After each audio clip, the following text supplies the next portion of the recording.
Screams rip through the air as a furious girl vows to bite a pervert to death, while her terrified target begs to be spared amidst floating islands. Meet Chao Yuan, an ordinary student now frantically running for his life from a fierce animal-eared girl after being unceremoniously dumped into a game world. His grand arrival an hour ago wasn't as a hero, but as a literal piece of grass. Talk about a downgrade. Now a tiny-legged sprout, he's being chased by cultivators desperate to catch the legendary immortal soul grass, much to his utter bewilderment. He dives into some bushes, hoping this leafy disguise will make him invisible to his pursuers, his little face a mask of pure anxiety. Peeking out, the little grass dude is already plotting his escape route back to his own world, a determined glint in his tiny eyes. But then reality hits with a thud. How's a walking root vegetable supposed to ask for directions or, not get eaten? From his hiding spot, his attention is suddenly snagged by a figure bathing by a serene lake. Oh, this could be an awkward first encounter. Suddenly, a pair of adorable, fluffy gray ears perk up, twitching with alertness as if sensing a disturbance in the force, or maybe just a weird plant. A stunning girl with wolf-like ears and a tail emerges from the water, splashing playfully and looking absolutely radiant as she runs ashore, completely oblivious. Our little sprout dude is utterly flabbergasted by the sight of actual animal ears, wondering what a wolf girl is doing in a supposed starter zone. The wolf girl, with a fierce glint in her golden eyes, spins around, demanding to know who's lurking nearby. She seems pretty miffed, clearly not expecting anyone to get past whatever magical defenses she had up. Then her eyes land on our glowing grass hero, and she's instantly curious about this fragrant, radiant plant, much to his internal screaming.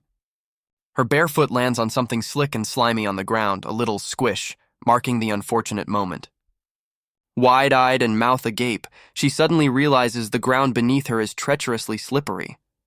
And down she goes, arms flailing in a comical tumble, heading straight for our poor, unsuspecting plant boy. With a soft thud, she lands right on top of him, leaving Cao Yuan looking like a very surprised, very squished green bean.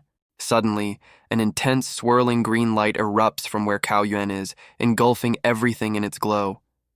The wolf girl's face is caught in the radiant light, her expression one of dazed surprise as the energy washes over her.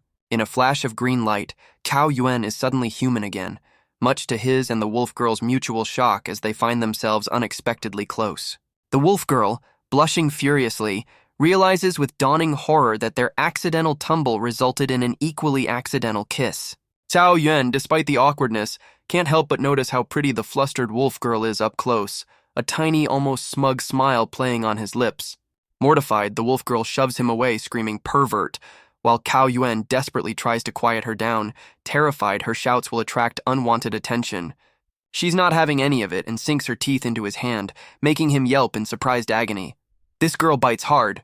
The forest echoes with his pained cries as he tries to free his hand from her surprisingly strong jaw, the situation escalating rapidly. Unfortunately for Cao Yuan, his screams act like a beacon, and the cultivators hunting the immortal soul grass immediately pinpoint their location. His heart plummets as he realizes the cultivators are onto him, all thanks to this very loud, very angry wolf girl. With no other option, Cao Yuan decides his only course of action is to bolt, hoping to lose both the girl and his pursuers. He sprints away in a panic, only to be met with the terrifying shadow of a giant wolf, making him scream even louder. Out of the frying pan and into the fire. English recap. The giant wolf turns out to be the wolf girl, now towering over Cao Yuan with a very unimpressed, "Where do you think you're going, perv? Look." Cao Yuan is back to sprinting for his life, with the furious wolf girl and one of the cultivators hot on his heels. This guy just can't catch a break. The wolf girl is absolutely livid, her fangs bared as she yells at him to stop running, clearly still convinced he's up to no good. Our poor protagonist is practically in tears, desperately trying to explain he's not a pervert, and has no clue where he even is. He spots a cliff edge and makes a beeline for it, probably thinking anything is better than his current pursuers. Just as he reaches the precipice, his foot slips, sending a jolt of panic through him. Talk about a close call! He manages to stop himself right at the very edge, looking down with wide eyes, the drop looking terrifyingly real. A wild thought crosses his mind. Since this is a game world, would he even die if he jumped? He's actually considering it. Suddenly, the wolf girl pops up right behind him, her eyes covered but a smug grin on her face, daring him to jump and find out. Cao Yuan immediately drops to his knees, hands raised in surrender, desperately begging the unimpressed wolf girl for mercy. She's still fuming, though, fangs bared and fist clenched, clearly not over the accidental kiss and ready to unleash her wrath. But then a blush creeps up her face as she touches her lips, a flicker of vulnerability revealing it was her very first kiss. Cao Yuan, ever the opportunist, feigns deafness with a cheeky grin, clearly enjoying her flustered state a little too much. His teasing sends her into another rage, while he playfully sticks his tongue out, just as one of the cultivators finally catches up, looking to interrupt their little spat. In a surprising moment of teamwork, both Cao Yuan and the wolf girl yell at the poor cultivator to get lost, not yet finished with their argument. The cultivator is visibly stunned, a bead of sweat rolling down his face as he recognizes the formidable Lord Silver Wolf amidst the chaos. Composing himself, the cultivator explains he's leading a search for a lost treasure and just wants to ask a few questions, his disciples standing stoically behind him. Lord Silver Wolf, now in full boss mode, strikes a regal pose, questioning why this cultivator isn't offering tribute if he knows her status and is after treasure in her territory. Cao Yuan, peeking from the side, is completely floored by her sudden transformation and the sheer power radiating from her. English recap. Lord Silverwolf isn't buying the cultivator's story, declaring that any treasure found in her territory automatically belongs to her. Finders keepers, wolf rules. The cultivator is internally sweating bullets, realizing this powerful wolf lord is going to be a tough nut to crack. He notes Cao Yuan smells suspiciously like the immortal soul grass, deducing he must know its location, and hoping he doesn't spill the beans to the Silver Wolf clan. Seeing Lord Silver Wolf is clearly busy, the cultivator decides to make a strategic retreat with his disciples, planning to discuss matters later. Lord Silver Wolf turns her fiery gaze back to Cao Yuan, warning him she'll remember his scent and will bite him to death if he dares trespass again. Cao Yuan, ever the smooth operator, gives a cheeky salute and a grin, bidding farewell to Lord Silverwolf as if they're old pals. The wolf girl is momentarily stunned by his audacity, arms crossed and clearly not expecting such a casual dismissal after her threats. Cao Yuan's eyes gleam with a mischievous plan. He figures there's only one way out of this sticky situation now. He strikes a suave pose, smoothly suggesting they meet another time because he has other things to do, much to the wolf girl's utter disbelief and rising fury. Lord Silverwolf, with a determined glint in her eye, orders her wolf-eared lackeys to drag our boy back to their tribe, and they're all too happy to oblige. Cao Yuan, now flanked by two rather stern-looking wolf guards, tries to reason with them, wondering why a whole princess is so interested in a mortal like him. One of the guards, clearly having none of Cao Yuan's chatter, barks at him to shut up and get a move on, his patience wearing thin. As they venture deeper into a spooky forest filled with glowing red eyes, Cao Yuan is convinced he's a goner, lamenting his terrible luck and impending doom as Wolf Chow. Our hero internally freaks out, realizing he's walked right into the wolf's den after his grassy escapade, hilariously wondering if he'll even survive 3 episodes of this show. Elsewhere, a teacup smashes dramatically, signaling someone is not having a good day, probably that cultivator fuming about his lost prize. Indeed, the cultivator is absolutely livid, realizing he's chased the immortal soul grass right into Lord Silverwolf's territory, and now she's got the only lead. His subordinate tries to offer some comfort, suggesting the Silver Wolf isn't exactly a master alchemist, and Cao Yuan might not spill the beans so easily. But the cultivator is already envisioning a grim future, where a superpowered Silver Wolf means big trouble for all humankind in the area. With a steely glint in his eye, the cultivator isn't ready to give up just yet, already plotting how they can still fight back. Oh no, not again! Cao Yuan finds himself hilariously transformed back into a tiny, panicked piece of grass. From his precarious perch on a rooftop, Grass Cao Yuan spots Lord Silverwolf by a hot spring and plots a stealthy getaway. Meanwhile, Lord Silverwolf, blissfully unaware of her grassy stalker, elegantly steps into the steaming hot spring. She muses about the intruder who breached her barrier, wrinkling her nose at his odd grassy scent and deciding he probably wouldn't make a good snack. One of her wolf subordinates, clearly unimpressed after observing Cao Yuan, casually suggests they just eat him already. But Lord Silverwolf, with a sudden glint in her eye, sharply tells her underling to hold that thought. She remembers something crucial. When she first encountered him, he wasn't human at all, but a piece of grass, much to Grass Cao Yuan's shock in the background. Grass Cow Wen, eavesdropping from the roof, gets a jolt, realizing she might be onto his secret and leans in to hear more. Frustrated he can't quite hear, he suddenly recalls the electrifying moment he turned human.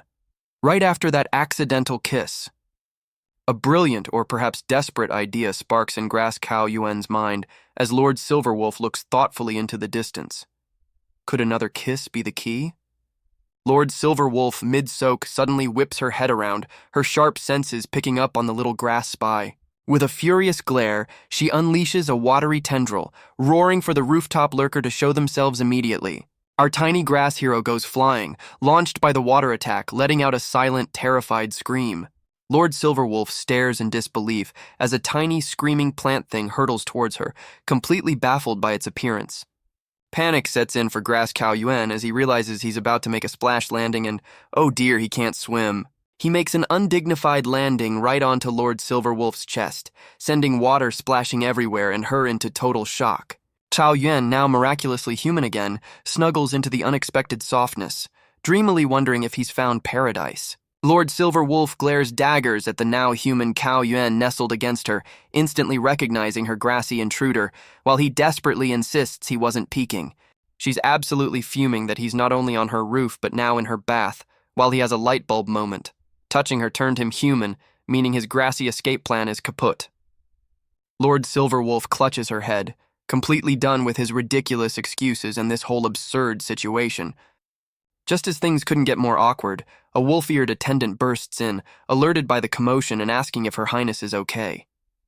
Lord Silverwolf, trying to play it cool while simultaneously drowning Cow Yuan with one hand, assures her attendant everything's fine and shoos her away.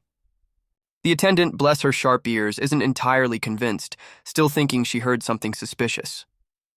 With a strained smile, Lord Silverwolf insists she's perfectly all right, all while poor Chao Yuan is gurgling for his life beneath the surface, his struggles hidden from view. Chao Yuan is having a really bad time underwater, cheeks puffed out, silently begging for a rescue that might not come. Lord Silverwolf turns a steely gaze on her subordinate, her patience clearly wearing thin with the inopportune interruption. The attendant, wisely sensing she's overstayed her welcome, bows hastily and makes a swift exit, not daring to question her formidable lord further. Once the coast is clear, Lord Silverwolf, perhaps feeling a tiny bit guilty, reaches down to let Cow Yuan resurface. But oh no, Cow Yuan is just floating there, face down and motionless, sending Lord Silverwolf into a genuine panic. Leaning over him with wide, worried eyes, she desperately tells him to stop playing dead, clearly not ready to add accidental drowning to her list of problems today. Lord Silverwolf, thoroughly annoyed, delivers a sharp slap to Cow Yuan's face, trying to jolt him awake from his little act. His eyes spin into dizzying spirals, showing just how effective that wake-up call was. Or perhaps a bit too effective. A wave of regret washes over Lord Silverwolf as she realizes she might have actually knocked him out for real this time. Leaning in, she decides she can't let this infuriating brat die on her watch, not before she gets some answers. With a determined, if slightly panicked expression, she begins mouth-to-mouth resuscitation, hoping to revive her troublesome captive. Chao Yuan dramatically coughs and sputters back to life, expelling water and narrowly escaping a watery grave. Lord Silverwolf, now wrapped in a towel, stares wide-eyed as Cow Yuan sits up, equally stunned to realize he's still breathing.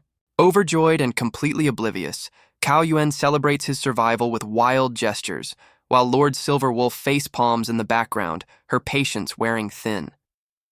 Having reached her limit, she lunges from behind, locking Cow Yuan in a furious chokehold, clearly tempted to finish the job herself. Just as things get dire, an attendant interrupts the scuffle, addressing Lord Silverwolf as Prince, and informing her the tribe leader requests her presence. Lord Silverwolf, still toweled up, suddenly gets a bright idea, thinking the attendant's timing is impeccable. She glances at a thoroughly confused Cow Yuan, internally wondering if her father, the tribe leader, will be able to discern this strange boy's true nature. Inside, a stern wolfman from the wild dog tribe is already pressing the tribe leader about a marriage arrangement that needs immediate discussion. Not to be outdone, a fearsome, eye-patched wolf from the jackal tribe snarls, reminding the leader of a promise to marry his daughter to their tribe. Adding to the chaos, a suave foxman with a fan insists. His wild fox tribe's marriage arrangement is crucial and expects the elders to honor it. The wolf-eared tribe leader is sweating bullets, realizing he's caught in a very sticky situation with multiple demanding suitors. A hilarious flashback reveals the leader, in a drunken stupor, cheerfully promising his daughter to 3 different tribes, a decision now coming back to bite him. Back in the present, the 3 irate tribe representatives are squaring off, ready to throw down, while Lord Silverwolf and Cao Yuan watch the drama unfold from the doorway. Lord Silverwolf's eyes practically pop out of her head, her mind going blank at the shocking revelation of an arranged marriage. The flustered tribe leader turns to his daughter, little Yue Yue, with a strained smile, desperately trying to explain the mess he's created. Lord Silverwolf, absolutely livid, grabs her father by the collar, demanding he explain this marriage mess right now. The tribe leader, looking utterly pained, tries to explain that the Silverwolf tribe's honor is at stake due to his promises. She scoffs internally at the thought of marrying any of those ugly things, and her mind races for an escape plan. Suddenly, her eyes land on Cao Yuan, still looking clueless by the pillar, and a mischievous idea sparks. Lord Silverwolf turns to the suitors with a surprisingly gentle expression, coyly announcing that her heart is already taken. She dramatically weaves a tale of a terrifying dragon attack and a brave young man who saved her, adding that tribal law binds her to her rescuer. The 3 suitors are absolutely floored, their jaws practically hitting the ground at the outlandish story of a giant dragon. With a triumphant grin, she yanks a completely bewildered Cao Yuan forward, presenting him as her heroic savior and future husband. Cao Yuan looks like he's just been hit by a lightning bolt, utterly clueless as to what on earth she's dragging him into. Lord Silverwolf shoots him a death glare, whispering a very clear threat: play along, or his miserable life is forfeit. The tribe leader, with a deeply skeptical gaze, scrutinizes Cao Yuan, clearly wondering if his daughter's wild tale holds a shred of truth. Cao Yuan, sweating bullets but trying to look heroic, nervously boasts about taking down the dragon in a few moves, while Lord Silverwolf nods enthusiastically beside him. The wild dog suitor isn't buying it for a second, loudly proclaiming that a mere human couldn't possibly defeat a dragon and accusing Cao Yuan of bewitching the young lady. Suddenly, the tribe leader's eyes light up with a brilliant, or perhaps disastrous idea to resolve this whole mess. He grandly announces a marriage competition. The strongest suitor wins his daughter, as Cao Yuan and Lord Silverwolf stare up at the imposing silhouettes of the 3 tribal representatives. Cao Yuan's face drains of all color as he internally screams, absolutely certain this competition spells his doom. The fierce, eye-patched Jackal tribe representative readily accepts the challenge, eager for a fight. The tribe leader strokes his chin, looking quite pleased with himself, confident that his plan for a competition is foolproof and no one could possibly object. Just then, a dazzling, golden-clad figure bursts onto the scene, dramatically shouting his objection and practically blinding everyone with his radiance. Cao Yuan shields his eyes from the newcomer's blinding aura as a mysterious system notification pops up, announcing the arrival of a regional protagonist and the activation of a luck system. The 3 tribal representatives turn, visibly annoyed, as this flashy newcomer radiating golden light makes his grand entrance. Cao Yuan is completely baffled by the protagonist announcement, trying to figure out who this dazzling dude even is. The Foxman scoffs, fanning himself dismissively and calling the newcomer Flame Wolf garbage, clearly underestimating him. The golden-clad wolf, now identified as Flame Wolf, smirks, conjuring a ball of fire, eager to show he's no longer the pushover from 3 years ago. With a fierce glint in his eyes, Flame Wolf unleashes a torrent of fiery energy, ready to make a statement. The Foxman barely has time to react as Flame Wolf's fiery attack shoots towards him like a blazing comet. A loud boom echoes as the Foxman is sent flying, letting out a startled yelp, completely overwhelmed by the sudden assault.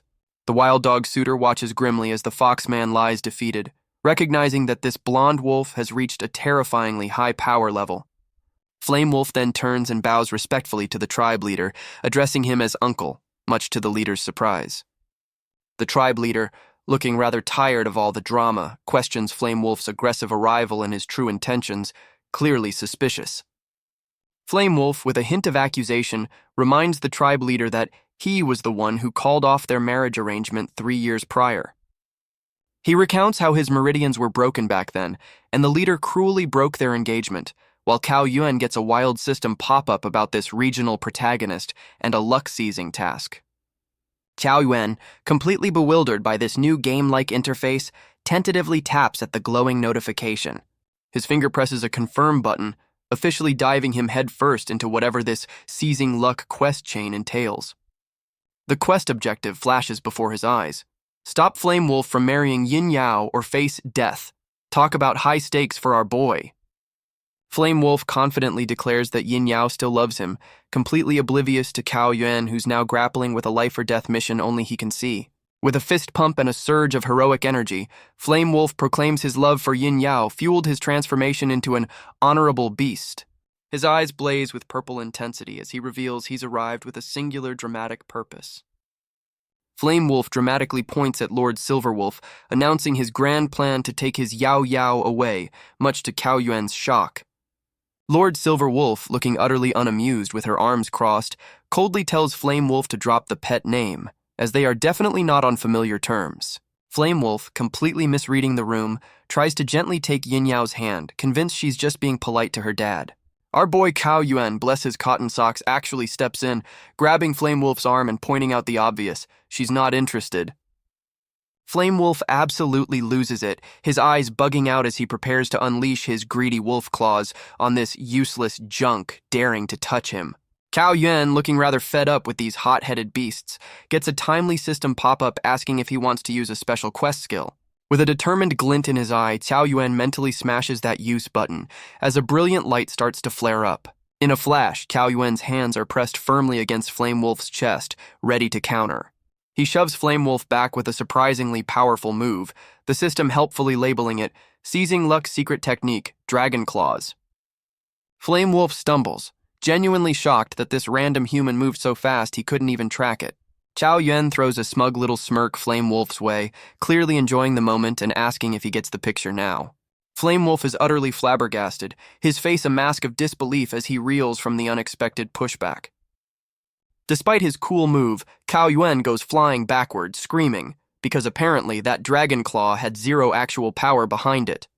He slides dramatically across the polished floor, looking like a bowling pin that just got a strike. Gritting his teeth, Qiao Yuan glares, thinking this golden pretty boy is way more ruthless than he looks.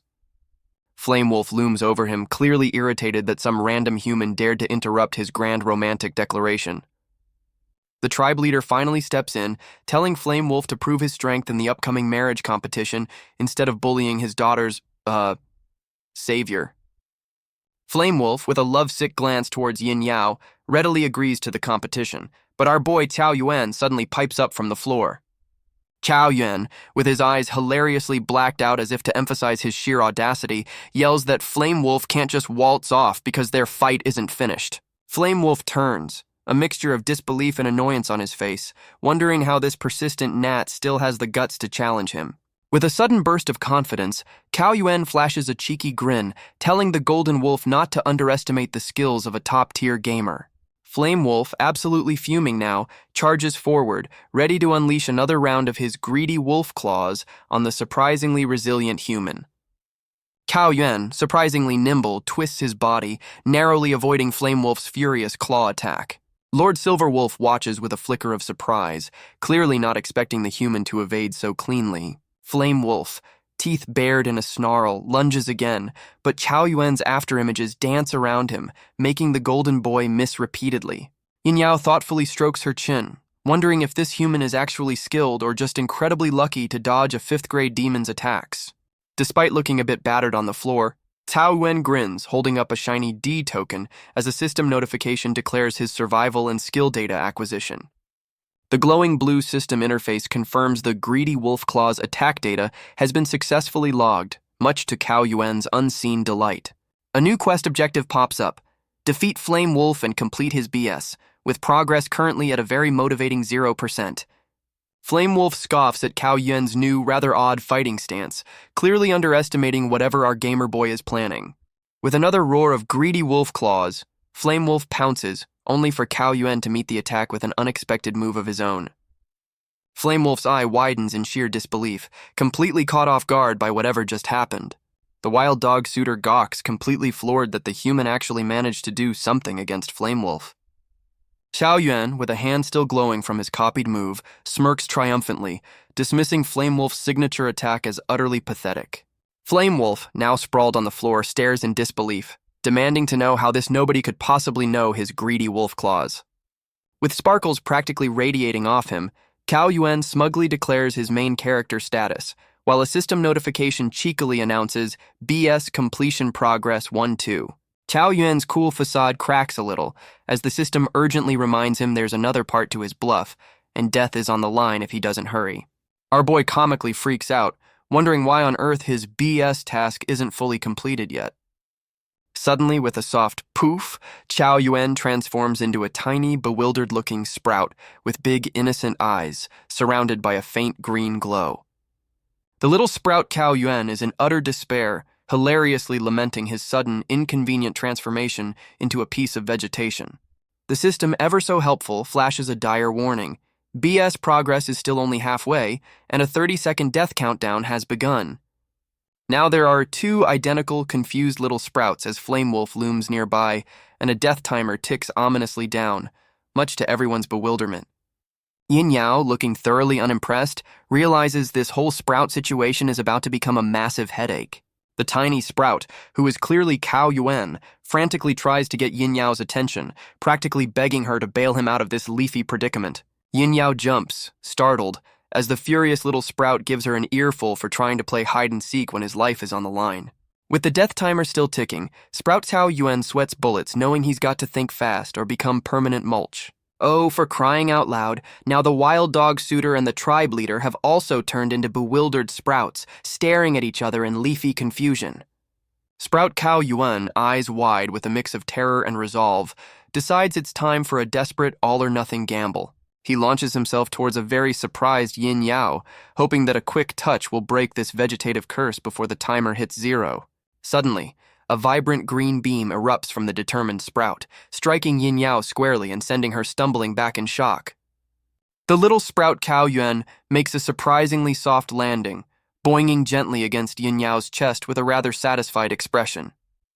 Yin Yao, blushing furiously, looks down in utter disbelief, wondering just where this audacious little plant thinks it's going. A blinding green light explodes outwards, swirling with an almost magical intensity, signaling a dramatic change. And just like that, Cao Yuan is human again, striking a classic hero pose as he suavely corners a very flustered Yin Yao, clearly enjoying his newfound confidence. He leans in closer, possessively declaring Yin Yao as his woman, much to her wide-eyed, blushing surprise and perhaps a tiny bit of intrigue. Cao Yuan breathes a huge sigh of relief as a system pop-up confirms his ridiculous bluff worked, saving him from becoming plant food, while Yin Yao just tries to process the whiplash. But before anyone can relax, Flame Wolf dramatically fans himself, stepping forward to protest that the marriage competition discussion isn't even close to finished. Cao Yuan shoots Flame Wolf an incredibly unimpressed, almost comically tiny glare, clearly not in the mood for more of the Golden Boy's theatrics. Flame Wolf scoffs, with the wild dog suitor chiming in from behind, both questioning Cao Yuan's supposed grand feats of defeating dragons and beasts. Flame Wolf then points an accusing finger, insisting that this grass fairy Cao Yuan is surely unqualified and will just resort to trickery in any competition. Suddenly, Yin Yao delivers a swift, satisfying slap across Flame Wolf's face, interrupting his condescending speech with a look of pure fury. With a dangerously sweet smile, Yin Yao grabs Flame Wolf's chin, her eyes glinting as she challenges his audacity for daring to doubt her. Yin Yao, with a smile that could curdle milk, leans in, her eyes practically daring Flame Wolf to question her judgment again, leaving him utterly stunned. The tribe leader, Lord Silverwolf, thoughtfully strokes his chin, looking like he's just had a brilliant, if slightly mischievous, idea. Yin Yao, still gripping Flame Wolf's chin, turns to her father with a bewildered expression, completely thrown by his sudden change of tune.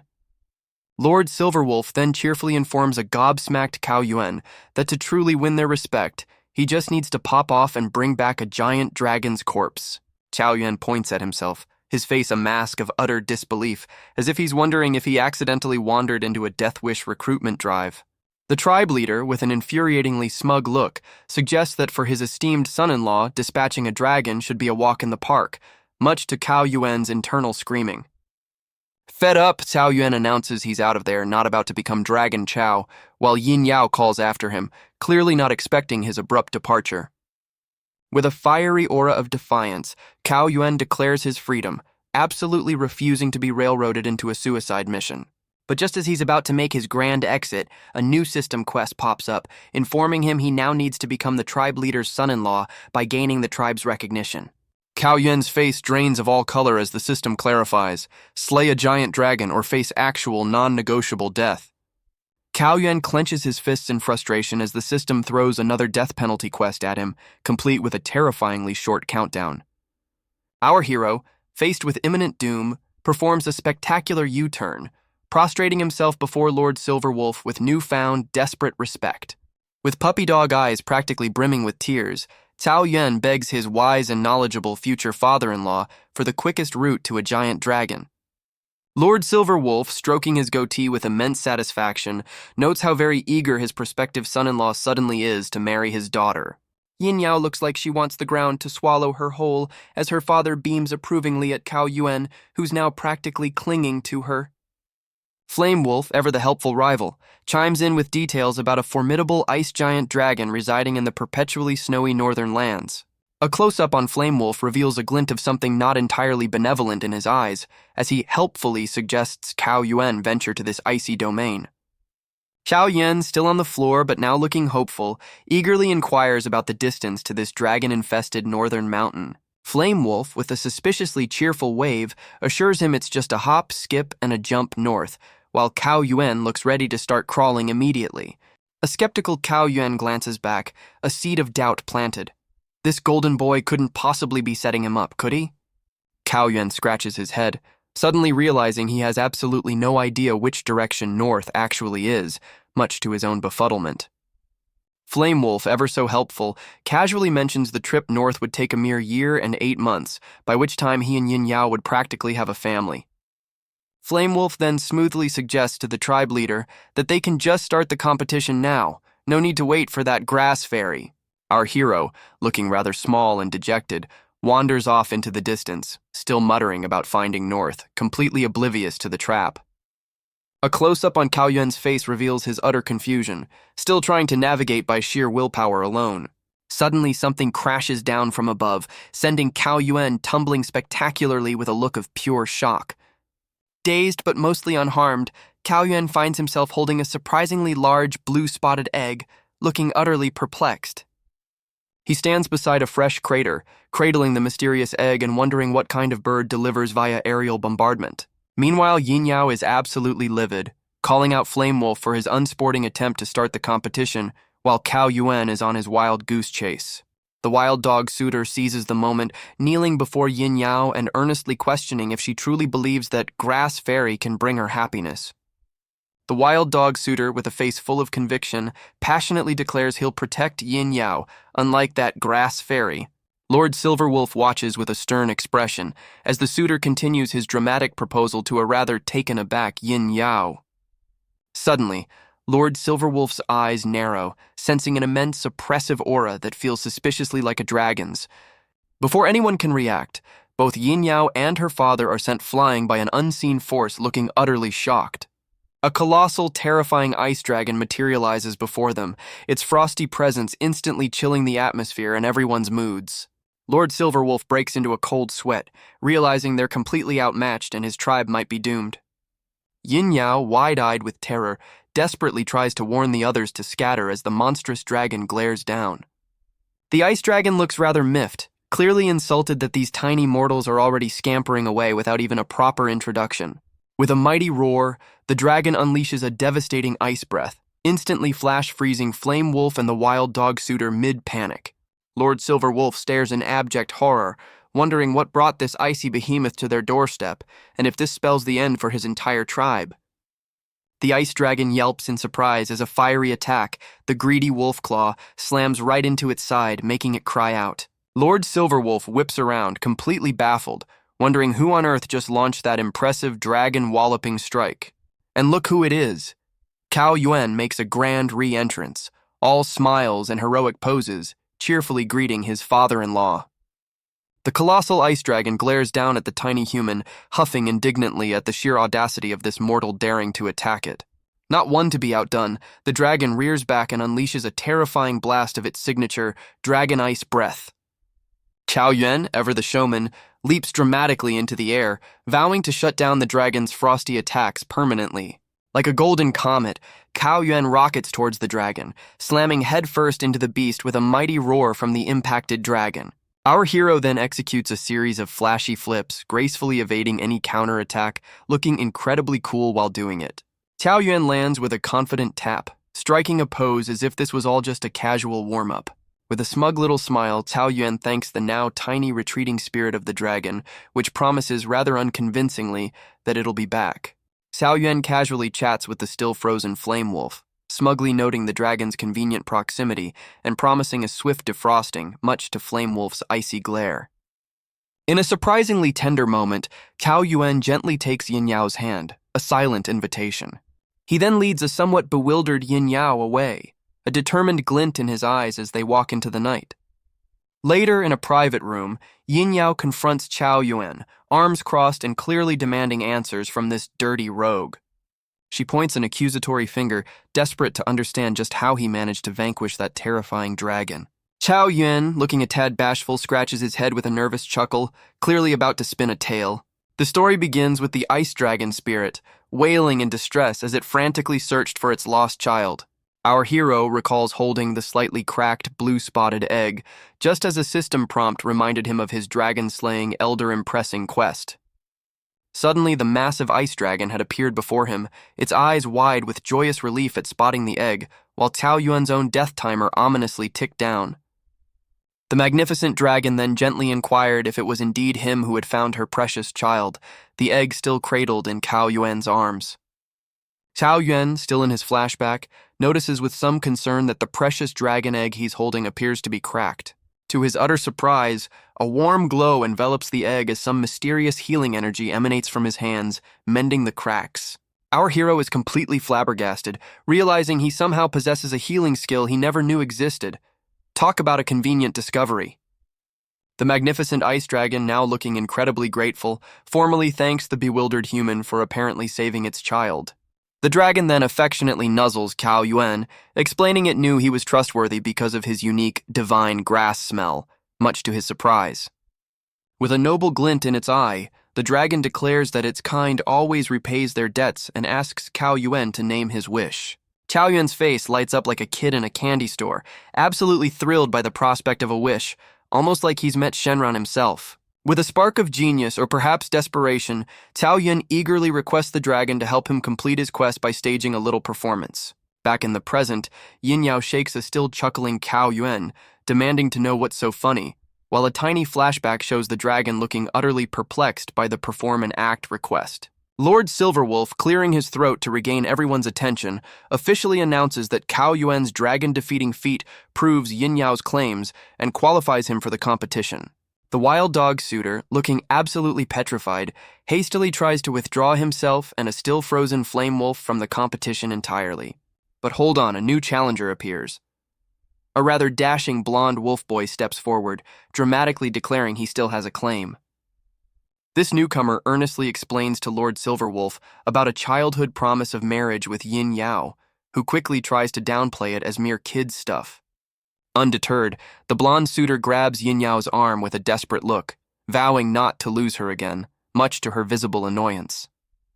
Cao Yuan, meanwhile, observes this new rival's audacity with a sweat drop, briefly considering throwing in the towel until a new, rather insistent quest pops up. His eyes widen in alarm as the system clarifies that admitting defeat now would mean actual, literal death. Well, that certainly changes things. Fired up, Cao Yuan boldly challenges Flame Wolf, who, despite his recent icy predicament, puffs up his chest and accepts, boasting he'd fight anyone. Lord Silver Wolf, practically vibrating with excitement, gleefully announces the immediate commencement of the first round, while Yin Yao gives him a serious side-eye. Without wasting a second, Flame Wolf, now free from his icy prison, launches himself forward in a blaze of glory, eager to prove his might. It's a clash of titans, or at least a clash of greedy wolf claws, as both Cao Yuan and Flame Wolf power up their signature moves, ready to collide. Their signature moves, greedy wolf claws, collide in a spectacular burst of golden energy, a true test of wills. Cao Yuan lands with a smirk, a system notification popping up to declare him immune to Flame Wolf's attack, much to his opponent's airborne surprise. Flame Wolf, gritting his teeth at this brat, quickly regains his footing and whips up another powerful slash of energy. Lord Silverwolf stares in disbelief, utterly baffled that Cao Yuan emerged from that powerful clash completely unscathed. Not giving up, Flame Wolf unleashes a greedy wolf claw barrage, a rapid-fire flurry of attacks trying to overwhelm Cao Yuan. Cao Yuan grits his teeth, enduring the onslaught as his system diligently analyzes this high-frequency attack, a few scratches appearing on his arms. With a smug little humph, Cao Yuan's system confirms he's adapted, now boasting damage reduction and quick recovery from the barrage. Flame Wolf looks absolutely stunned as dark energy erupts from Cao Yuan, seemingly turning his own attack against him. Cao Yuan, with a surprisingly earnest expression, states that despite not wanting to hurt him, their fight must continue until a victor is decided. Flame Wolf, his clothes now looking rather worse for wear, can only curse in frustration as he's clearly being outmaneuvered. Flame Wolf, spitting blood, can only curse his rotten luck and the sheer unfairness of it all, his pride taking a massive hit. But wait, Flame Wolf isn't down yet. He lets out a furious roar, erupting in a massive inferno as he taps into some hidden power reserve. Lord Silverwolf watches with grim awe, recognizing that Flame Wolf is actually achieving a breakthrough mid-battle. Talk about terrifying talent.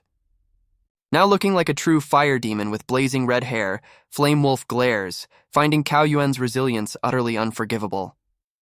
With a fiery glint in his eye, Flame Wolf locks onto Cao Yuan, absolutely convinced he's about to turn the tables.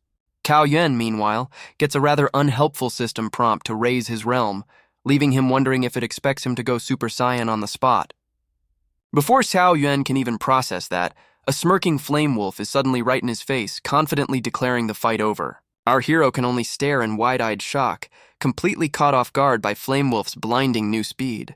Flame Wolf, now holding Cao Yuan by the throat, offers a very generous chance to surrender and keep his miserable life. Dangling helplessly, Cao Yuan frantically tries to figure out a counter, realizing his usual tricks are useless against this powered-up foe. Just when Flame Wolf thought he had him, Cao Yuan exhales a frosty breath, a wisp of icy energy escaping his lips. Flame Wolf's eyes practically bug out of his head in sheer disbelief. "Nani?" as the tables begin to turn in a most unexpected way. With a surprising burst of power, Cao Yuan's arm, now encased in shimmering ice, shoves Flame Wolf back, much to the fiery suitor's astonishment. Our hero coughs, a system prompt revealing his ice breath analysis is only at 50%, clearly a new and taxing ability. Despite the strain, Cao Yuan flashes a confident smirk. Apparently 50% is more than enough for what he has in mind. Flame Wolf, his own hands now partially frozen, glares as he realizes Cao Yuan is cleverly using ice to counter his fiery assault. But Flame Wolf scoffs, boasting about his superior Stage 6 power, and suddenly erupts in a terrifying inferno, catching Cao Yuan off guard. Levitating amidst the divine fire, Flame Wolf declares that mere ice won't be enough to hold back his true might.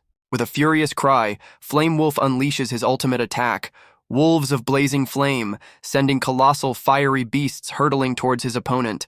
Cao Yuan's eye widens, a silent exclamation of shock or perhaps dawning realization as the overwhelming fiery onslaught bears down on him. The colossal fiery wolves, a truly terrifying sight, bear down on Cao Yuan with overwhelming force. Yin Yao, watching in horror, calls out to Cao Yuan, her voice laced with genuine concern for the pervert. Lord Silverwolf sternly reminds Yin Yao that this is a death match, but she desperately argues Cao Yuan is about to be cooked alive. Cao Yuan, engulfed in flames, grimaces as his system warns him this fiery attack is too much, too fast to analyze without taking damage. Flame Wolf, with a chillingly calm demeanor, gestures towards the inferno, advising Cao Yuan to simply embrace his fiery end. Our hero, however, smirks through the searing heat, finding Flame Wolf's pronouncements about fate rather amusing for a supposed protagonist. Flame Wolf whips around, completely taken aback as a sudden intense cold emanates from Cao Yuan's direction. An enormous vortex of pure ice, a frost breath of epic proportions, erupts from Cao Yuan, ready to meet the flames. Yin Yao stares in utter disbelief, instantly recognizing that incredible ice power as a skill from the giant dragon. She can't help but wonder if Cao Yuan, that absolute madman, actually managed to learn the dragon's technique just by witnessing it. Flame Wolf, absolutely seething, bellows that Cao Yuan will only regret his actions when he's 6 feet under, lunging forward with fiery intent. Cao Yuan, cool as ice, counters that blaming fate is a weakling's excuse, just as his system triumphantly announces the full analysis of freezing breath. Flame Wolf stares in disbelief, realizing the clever brat used the sheer force of his icy breath to launch himself skyward, even as he yells for Cao Yuan to meet his doom. Now soaring above, Cao Yuan, with a look of fierce determination, warns his fiery opponent to brace himself for what's coming next. Flame Wolf's world suddenly turns into a blur of pain as an icy fist connects squarely with his jaw, sending a shard of ice flying. The mighty Flame Wolf is sent tumbling backwards through the air, completely outmatched, while Cao Yuan remains a dominant figure above. Cao Yuan lands with a confident poise, kicking up a small cloud of dust as he coolly observes his handiwork. Flame Wolf lies sprawled in a newly formed icy crater, the fight literally frozen out of him, as Cao Yuan stands over his defeated form. With a self-satisfied smirk, Cao Yuan gets a notification that Flame Wolf's ultimate move is now his, essentially asking his opponent if he's learned a lesson about true protagonist power. Lord Silverwolf materializes beside Cao Yuan, looking down at the very singed and now very frozen Flame Wolf, officially declaring him the loser of this round. Lord Silverwolf casually informs a stunned Yin Yao that Cao Yuan is her husband now, as if it's no big deal. Yin Yao, blushing furiously, stammers out her agreement, clearly flustered but trying to play it cool like she totally remembered this arrangement. Just as Lord Silverwolf declares Cao Yuan will represent him, a battered Flame Wolf stumbles forward, dramatically objecting to this development. Cao Yuan looks utterly exasperated, wondering if this persistent, fiery fool actually enjoys getting thrashed repeatedly. Flame Wolf, ever the sore loser, challenges Cao Yuan to a future bet, convinced he can still win, while Cao Yuan just looks down, probably thinking, "Here we go again." Our hero internally scoffs at the sheer audacity of Flame Wolf wanting to bet against the protagonist, right as his system dings with a new idea. A new quest notification pops up, and suddenly Cao Yuan seems to be reconsidering, a flicker of something devious in his eyes. With a complete 180 in demeanor, Cao Yuan cheerfully agrees to the bet, looking entirely too pleased with himself. Flame Wolf, dead serious, lays down his terms. If Cao Yuan loses, he has to ditch Yin Yao for good. Cao Yuan's expression sharpens, his eyes glinting as he fires back, wanting to know what Flame Wolf stands to lose. Flame Wolf, ever the drama king even in defeat, grandly proposes that if he loses their future bet, he'll fulfill Cao Yuan's wish at some big beastman party. Cao Yuan, completely out of the loop, turns to Yin Yao for an explanation about this beastman shindig, only for her to casually mention he's basically just her +1 since she's the tribe leader. Lord Silverwolf, ever the opportunist, dismisses the gathering and with a knowing look strongly suggests the newlyweds should, get acquainted in their room. Both Cao Yuan and Yin Yao are comically propelled forward by the old wolf, their expressions a perfect blend of shock and what is happening. With an unceremonious thud, the two are literally thrown into a room, as Lord Silverwolf cheerfully advises them from outside to just get it over with quickly. Cao Yuan, sprawled on the floor, can't believe this is the newlywed suite and how fast things are moving, while Yin Yao fumes about her meddling father. Suddenly, a metaphorical light bulb pings above Cao Yuan's head as the full blush-worthy implication of his father-in-law's words finally sinks in. A devious grin spreads across Cao Yuan's face as he starts chuckling like a loon, leaving a very confused and slightly alarmed Yin Yao wondering what's so funny. Yin Yao quickly shuts down any romantic notions, fiercely declaring she only used him to dodge marriage, and he better not try anything funny, much to Cao Yuan's visible distress. With a positively terrifying glare, Yin Yao lays down her terms. Public husband, private slave, a deal our hero probably didn't see coming. Cao Yuan, looking absolutely petrified with comical fangs, frantically begs his new wife to release him, sensing imminent doom from her terrifying glare. Yin Yao coolly informs him they're off to the Beastmen gathering in 2 days, then sarcastically asks if he still fancies a trip to the newlywed room, to which a traumatized Cao Yuan vehemently denies. Fast forward 2 days, and our hero is practically dying under a mountain of luggage, pathetically pleading for a break. Yin Yao, looking completely unfazed and energetic, casually asks if he's tired already, boasting she could keep going like this all day. She then cheerfully announces her excitement for the Beastman gathering, adding that of course, she can go on. He's the one carrying everything after all. Oblivious to his suffering, Yin Yao stretches luxuriously, enjoying the lovely weather while her slave toils away. Their leisurely, albeit one-sidedly strenuous journey is rudely interrupted by a volley of sharp daggers whistling through the air. Despite being treated like a pack mule, Cao Yuan's protective instincts flare up as he shouts a warning to Yin Yao. Yin Yao turns, a flicker of surprise on her face as she registers the incoming attack and Cao Yuan's urgent cry. With a dismissive air, Yin Yao effortlessly bats away the projectiles, clearly unimpressed by what she considers a pathetically weak ambush. Yin Yao, ever so slightly concerned, glances back, warning Cao Yuan to be wary of this particular foe, while a strange blue crystal glows on his back. Suddenly, Cao Yuan's face contorts in alarm as he realizes he's completely paralyzed, wondering if those daggers were laced with poison. Our hero dramatically faceplants, and Yin Yao, despite her usual disdain, actually rushes over, looking genuinely worried for the pervert. Just as Cao Yuan hits the dirt, a whole squad of shady-looking assassins pops out from the woods, thinking this is their lucky break. Yin Yao shoots a glare sharp enough to cut glass at the ambushers, her eyes blazing with fury at their underhanded tactics. But then, plot twist. One of the assassins suddenly faceplants too, completely out of the blue, much to everyone's surprise. Yin Yao puffs up her chest, radiating pure alpha energy as she questions if these mere humans dare to make fools of themselves by attacking a Silver Wolf tribe member. With a swift, almost imperceptible movement, Yin Yao turns, ready to unleash her full might upon these foolish attackers. But wait, Cao Yuan is somehow back on his feet, holding a wicked-looking chain weapon he apparently just snatched, while Yin Yao stares, baffled by the silent attack. A lone, mysterious assassin appears in the distance, smugly revealing their signature weapon as a soundless, life-taking awl, perfect for sneaky takedowns. Yin Yao whips around, clearly miffed that this assassin actually thought they stood a chance against her. The assassin, now looking rather desperate, tries to save his own skin by claiming Cao Yuan is a goner anyway thanks to his special soul-yeeting awl. With a truly unsettling leer, the assassin suggests Yin Yao surrender, and perhaps he'll consider helping her doomed companion. Yin Yao glances back, a hint of worry for the stupid pervert momentarily softening her fierce expression. But surprise! Cao Yuan stands up perfectly fine as his system announces it has fully analyzed the life-taking awl, much to everyone's shock. The assassin absolutely loses it, screeching that no medicine could possibly counteract his deadly poison. Yin Yao, visibly relieved that her pack mule is okay, cracks her knuckles, ready to unleash some serious pain. She then launches herself at the stunned assassin with a furious battle cry, delivering a kick that sends him spiraling. A close-up on Yin Yao's golden eyes reveals the sheer, unadulterated fury of a wolf protecting her. Well, her something.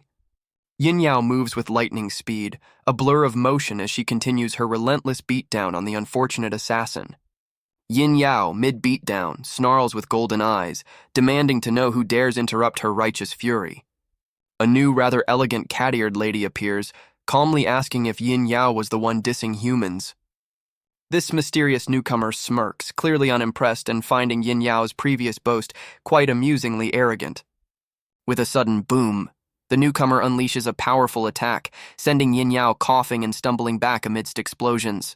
Yin Yao, looking thoroughly ticked off, grits her teeth, realizing this new foe is on a whole other level. Just as she's about to retaliate, Yin Yao gets unexpectedly yanked backwards, her expression a mix of shock and, "What now?" Turns out it's Cao Yuan pulling her to safety, calmly advising her to identify their attacker before rushing in, much to her surprise. Yin Yao, however, is absolutely livid, accusing someone, probably Cao Yuan, of taking advantage and calling the hidden attacker a coward. Cao Yuan, looking surprisingly serious and protective, notes that their unseen enemy definitely isn't a pushover, while Yin Yao blushes furiously beside him.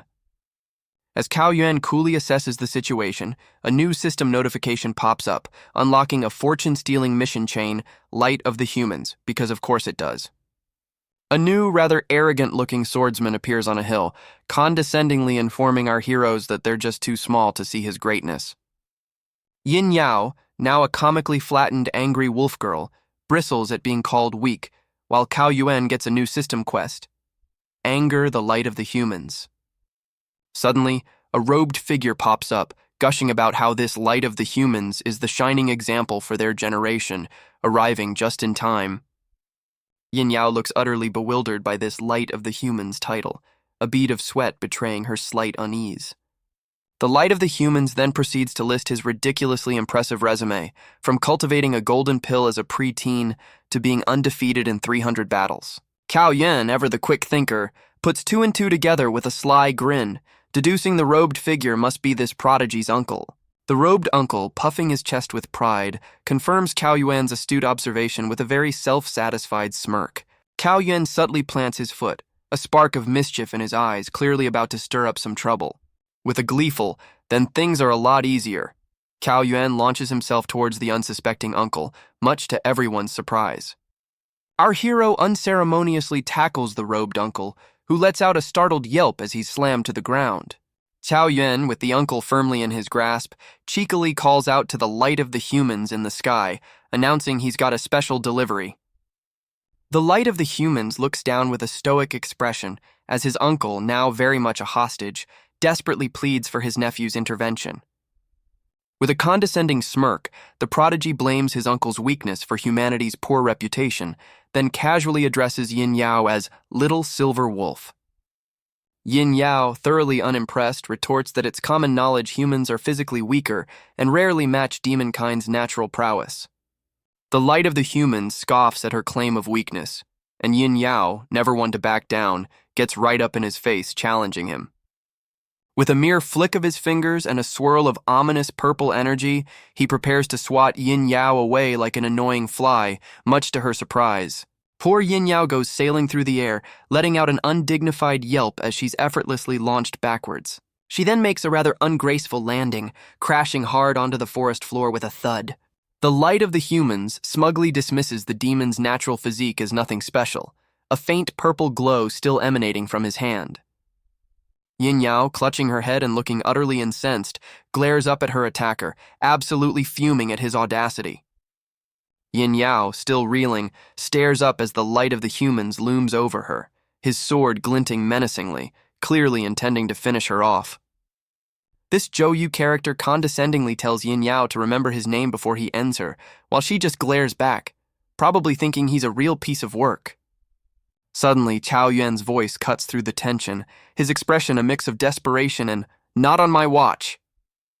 Zhou Yu, with an irritated glance over his shoulder, casually informs Cao Yuan that his demise is next on the agenda, clearly unbothered. But Cao Yuan, ever the strategist, plays his trump card, warning Zhou Yu that if Yin Yao bites the dust, his dear uncle is going with her. Zhou Yu's face contorts with rage, absolutely seething at the audacity of Cao Yuan's threat.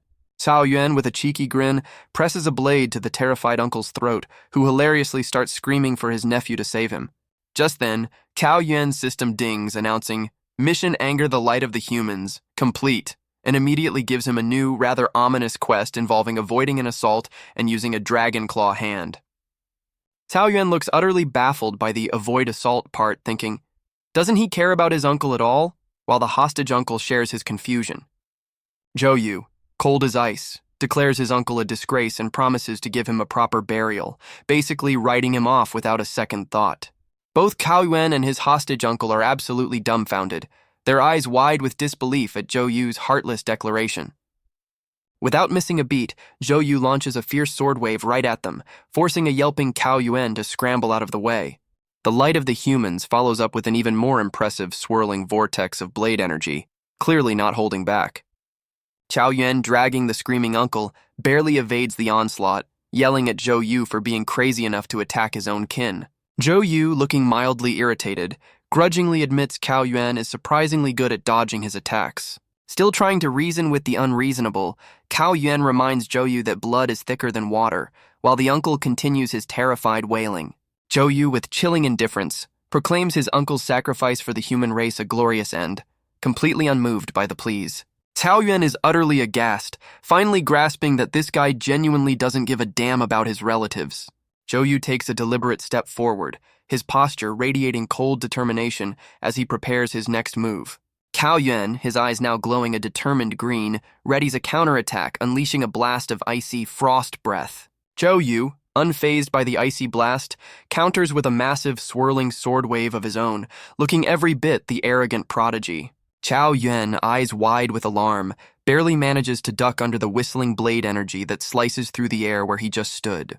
Thinking fast, Chao Yuan yeets the terrified uncle back towards his nephew, hoping to create a diversion or maybe just return unwanted goods. Zhou Yu, with utter disdain, simply swats his incoming uncle aside like a bothersome fly, his expression screaming, "Despicable underhanded tactics."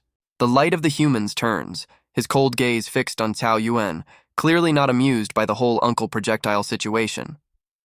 But Cao Yuan, ever the opportunist, spots an opening and grins wickedly, realizing it's the perfect moment for a surprise.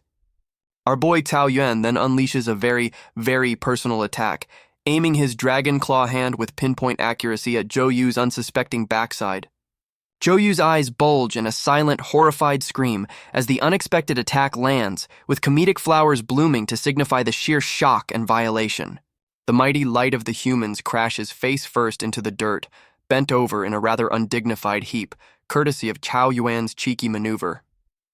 Cao Yuan can't help but marvel at the surprising effectiveness of the dragon claw hand for, well, that particular application, as Zhou Yu nurses his wounded pride and posterior.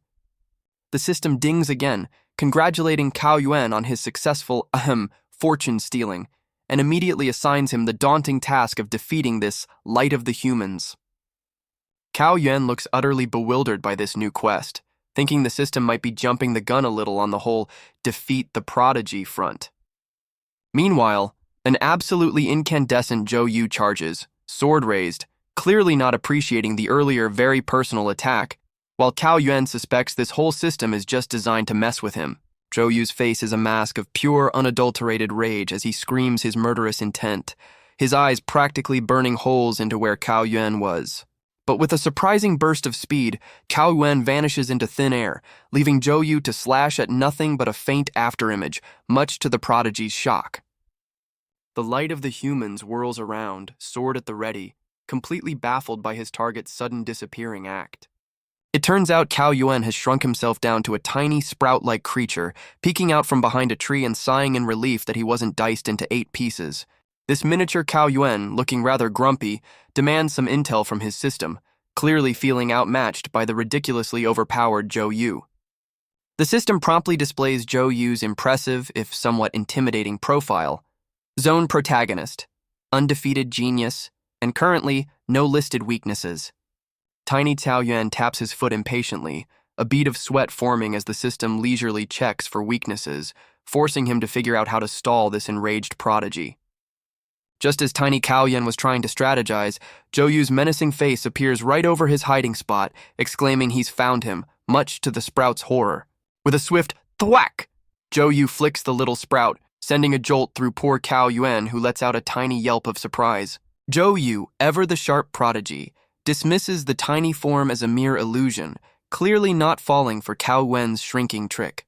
Suddenly, a determined Yin Yao bursts onto the scene, her expression fierce as she rushes towards the confrontation. Yin Yao, in a surprise rescue attempt, snatches up the tiny Cao Yuan and aims him like a very angry Leafy projectile towards Zhou Yu's back. Our little sprout Cao Yuan is overcome with emotion, his eyes turning into hearts as he swoons over Yin Yao's dramatic entrance. Yin Yao, completely unamused by his sudden affection, barks at him to cut the cutesy talk, clearly focused on escaping. Zhou Yu, with a contemptuous sneer, turns his attention to the fleeing duo, dismissing Yin Yao as an inferior being who can't escape. As Zhou Yu gives chase, sword at the ready, Yin Yao desperately tells her tiny passenger to come up with a plan, and fast. Tiny Cao Yuan, a spark of inspiration hitting him, confidently tells Yin Yao he's got an idea and to just wait for his signal. Yin Yao looks utterly baffled by Cao Yuan's cryptic instruction, wondering what on earth he means by stand by. Suddenly, an icy blast erupts from where Yin Yao is holding the tiny Cao Yuan, making her yelp as frost breath shoots out. Zhou Yu, thoroughly unimpressed, scoffs at their small tricks, readying his sword as purple energy crackles around him. With a dramatic flourish, Zhou Yu unleashes a terrifying, massive wolf made of pure fire and energy, roaring as it lunges forward. Tiny Cao Yuan, peeking out, realizes with a gulp that the light of the humans has mixed some nasty extra skills into his wind attack. A colossal explosion rocks the forest, sending up a plume of smoke and debris as the fiery wolf makes its devastating impact. Yin Yao gets slammed back against a tree from the force of the blast, crying out as she clutches the little sprout Cao Yuan protectively. Leaning against the tree, Yin Yao glances down at the blushing sprout in her arms, skeptically wondering if his little trick actually offed the prodigy. The tiny Cao Yuan, however, is just giggling to himself, clearly enjoying his rather cozy and strategic position a little too much. In a blink, Cao Yuan is suddenly back to his normal size, his face conveniently buried right into Yin Yao's chest, leaving her completely bewildered. Cao Yuan, with his eyes blissfully shut, is thoroughly relishing the unexpected warm comfort of his current predicament. Yin Yao, meanwhile, snaps back to reality with a jolt, her face flushing a brilliant red as she realizes just where Cao Yuan's head is.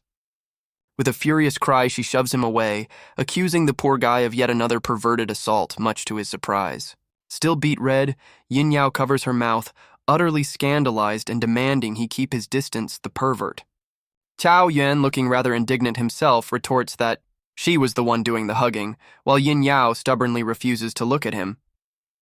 Brushing off the awkwardness, Cao Yuan impatiently demands an update from his system about Zhou Yu's much-needed weakness. The system reveals a surprising tidbit. Zhou Yu apparently has some serious childhood water trauma, making Cao Yuan marvel at its dirt-digging capabilities.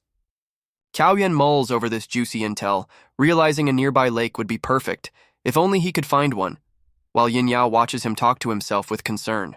Suddenly, a brilliant idea strikes Cao Yuan, a wide grin spreading across his face, as Yin Yao in the background seriously questions his sanity. With newfound determination sparkling in his eyes, Cao Yuan turns to Yin Yao, enthusiastically declaring he needs her assistance for his grand plan. Yin Yao, looking a bit unsure but ultimately trusting, agrees to Cao Yuan's mysterious plan. Zhou Yu, ever so arrogant, smirks as Cao Yuan finally steps out from hiding, clearly expecting an easy victory. Cao Yuan, with a sudden burst of bravado, points dramatically at Zhou Yu, declaring he's done running and it's time for a fight to the death. The light of the humans, looking utterly unimpressed, coolly accepts the challenge, probably already imagining his triumph. Suddenly, Yin Yao, executing her part of the plan, leaps high above Zhou Yu, who looks up in momentary confusion. A colossal geyser of earth and water erupts from beneath Zhou Yu's feet, completely engulfing him in a messy explosion. Zhou Yu now finds himself face down in a newly formed pond, a comical duck paddling by, as Cao Yuan smugly observes that this should do the trick. Cao Yuan hauls the dripping, unconscious prodigy from the water, while Yin Yao, hands on hips, questions his next move. With a grimly determined look, Cao Yuan declares that keeping Zhou Yu alive is far too risky for their future. A sword is drawn with a menacing glint, signaling Cao Yuan's chilling resolve to end the threat once and for all. Cao Yuan, with a steely gaze and sword held high, prepares to deliver a final, merciless blow to the unconscious Zhou Yu. But just as the blade nears Zhou Yu's throat, Cao Yuan freezes, a flicker of hesitation crossing his face, while Yin Yao watches with a skeptical frown. He slowly lowers his sword, the killing intent visibly draining away, much to his own apparent confusion. Cao Yuan clicks his tongue in annoyance, clearly frustrated with his own sudden change of heart, a bead of sweat appearing. Yin Yao, arms crossed, eyes Cao Yuan with suspicion, finding his abrupt shift from ruthless executioner to soft-hearted fool utterly bizarre. Just then, Zhou Yu's eyes snap open with a dangerous glint, the prodigy stirring back to consciousness far too quickly. Yin Yao gasps, her eyes widening in alarm as she realizes their window of opportunity is rapidly closing. Zhou Yu, surprisingly calm despite a sword at his neck, looks up at Cao Yuan, a hint of disbelief in his eyes. Cao Yuan, trying to sound tough but failing miserably, huffs that even if Zhou Yu recovered, he wouldn't stoop to attacking a weakened foe. The prodigy, now sitting up, spots Yin Yao and with renewed vigor declares his intent to recover and challenge them again, particularly noting her beast tribe origins. Yin Yao, clearly not on board with mercy, questions Cao Yuan's sanity for sparing Zhou Yu, while he just stares ahead, lost in thought. Suddenly, a steely resolve flashes in Cao Yuan's eyes, a new plan clearly forming. He then grabs Yin Yao's hand, a silent signal for them to get a move on, much to her surprise. Our duo is now perched on a tree branch, spying on two figures below, one of whom looks suspiciously like that other wolf boy.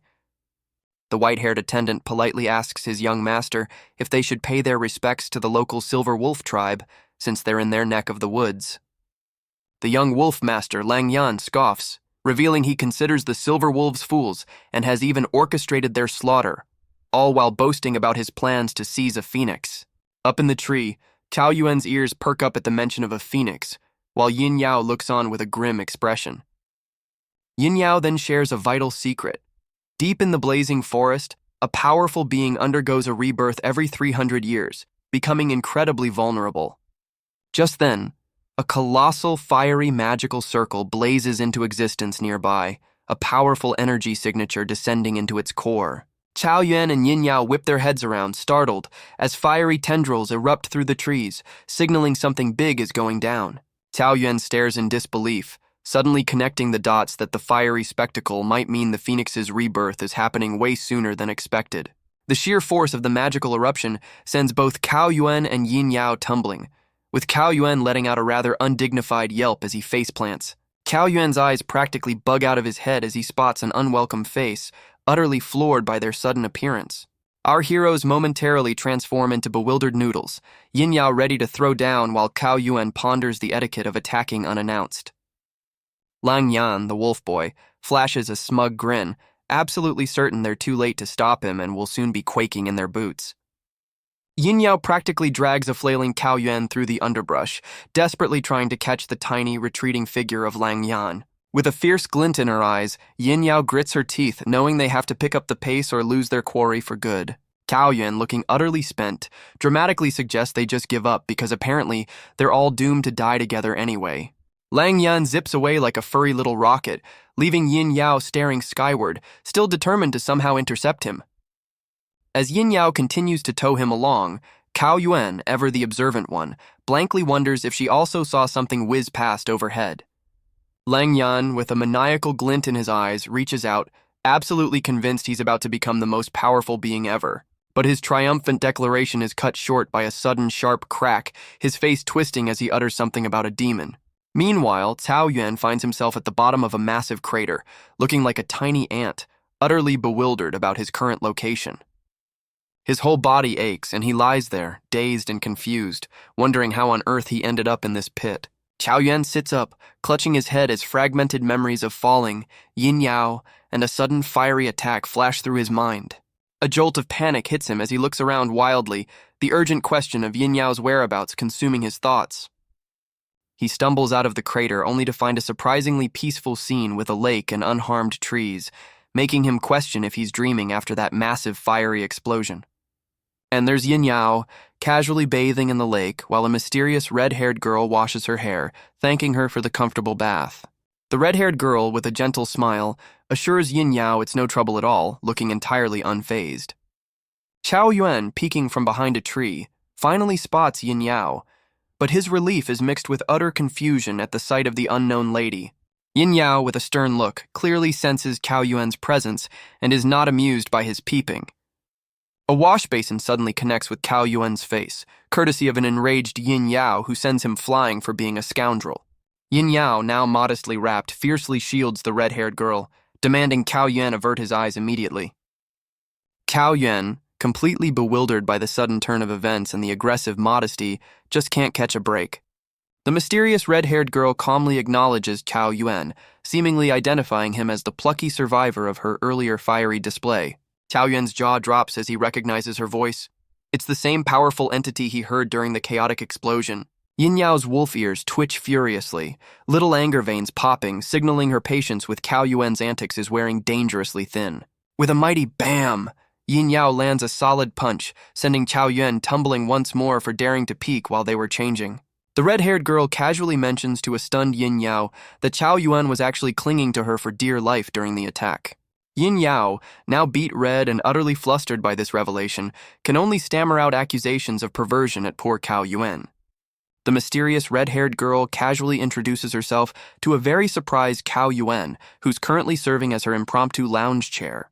Cao Yuan, utterly baffled by the young one comment, looks up with wide, questioning eyes from his undignified position. Now standing, the red-haired girl strikes a sassy pose in her towel, daring Cao Yuan to object to her rather condescending nickname. Just then, Zhou Yu bursts onto the scene, urgently pleading with the red-haired girl, the Great Phoenix apparently, to avoid some dangerous demons. Yin Yao, still wrapped in her towel, looks like she's seen a ghost, pointing a shaky finger as the Great Phoenix revelation sinks in. The Great Phoenix, however, coolly dismisses Zhou Yu's warning with a knowing little smile, clearly unimpressed by his dramatics. Zhou Yu, ever the protector, earnestly explains that Lang Yan is a master manipulator, and the Phoenix, with her childish mindset, is prime for duping. Brandishing his sword, Zhou Yu, mistaking poor Cao Yuan for the fleeing Lang Yan, fiercely declares that the villain's game is up. Cao Yuan, finally finding his voice from the ground, glares up defiantly, wondering by what authority Zhou Yu thinks he can boss him around. Zhou Yu, having none of Cao Yuan's sass, prepares to get serious, warning him that things are about to get unfriendly. Cao Yuan's eyes widen in disbelief, realizing Zhou Yu is way too fast for him to even follow, let alone fight. With a lightning-fast swoosh, Zhou Yu lunges, his sword a blur as he closes the distance to a bracing Cao Yuan. Blood erupts as Zhou Yu lands a devastating blow, leaving Cao Yuan utterly stunned and looking like he's seen a ghost. Yin Yao, now surprisingly dressed, spots the dire situation and rushes forward, yelling something that sounds suspiciously like pervert again. Bless her heart. The Great Phoenix, meanwhile, watches the unfolding drama with the serene, almost detached air of someone watching a mildly interesting play.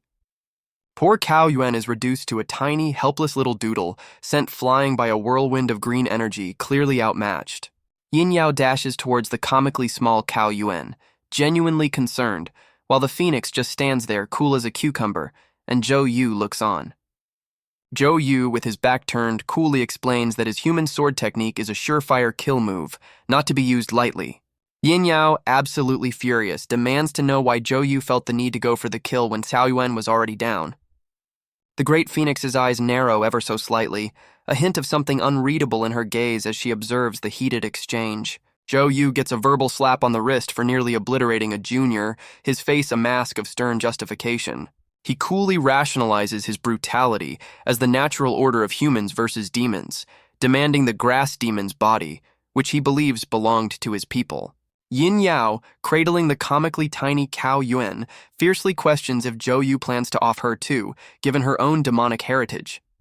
Zhou Yu acknowledges her status as a divine beast that protected humans, but warns her not to be stubborn and get in his way, his sword still ominously present. With a defiant glare, Yin Yao basically dares him to try, unflinching as the tip of his sword hovers dangerously close.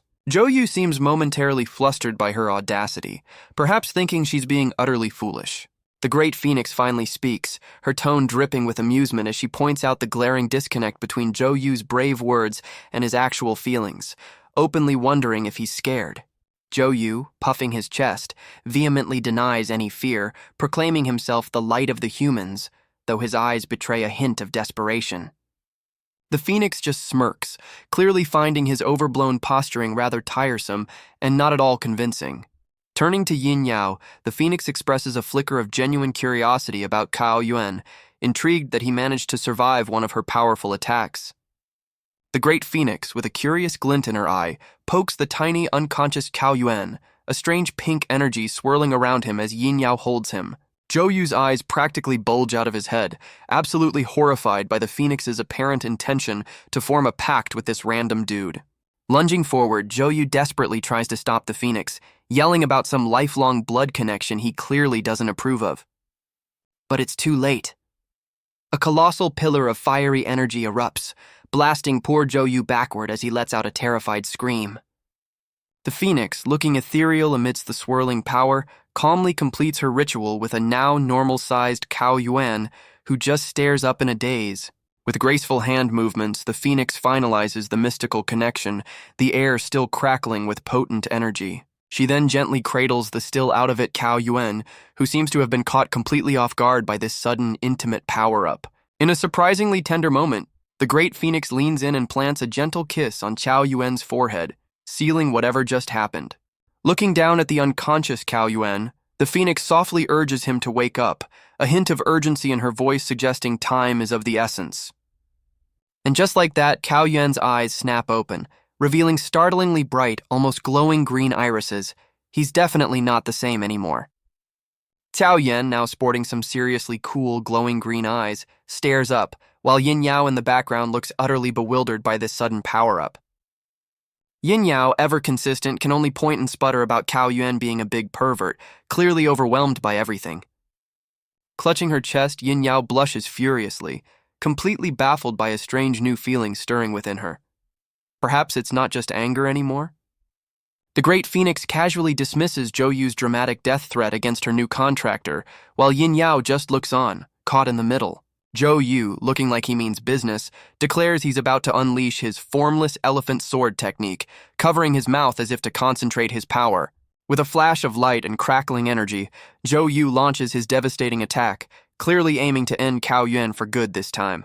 Cao Yuan, however, looks more annoyed than scared, practically yelling at Zhou Yu for trying to kill him again, and wondering if the guy ever gets tired.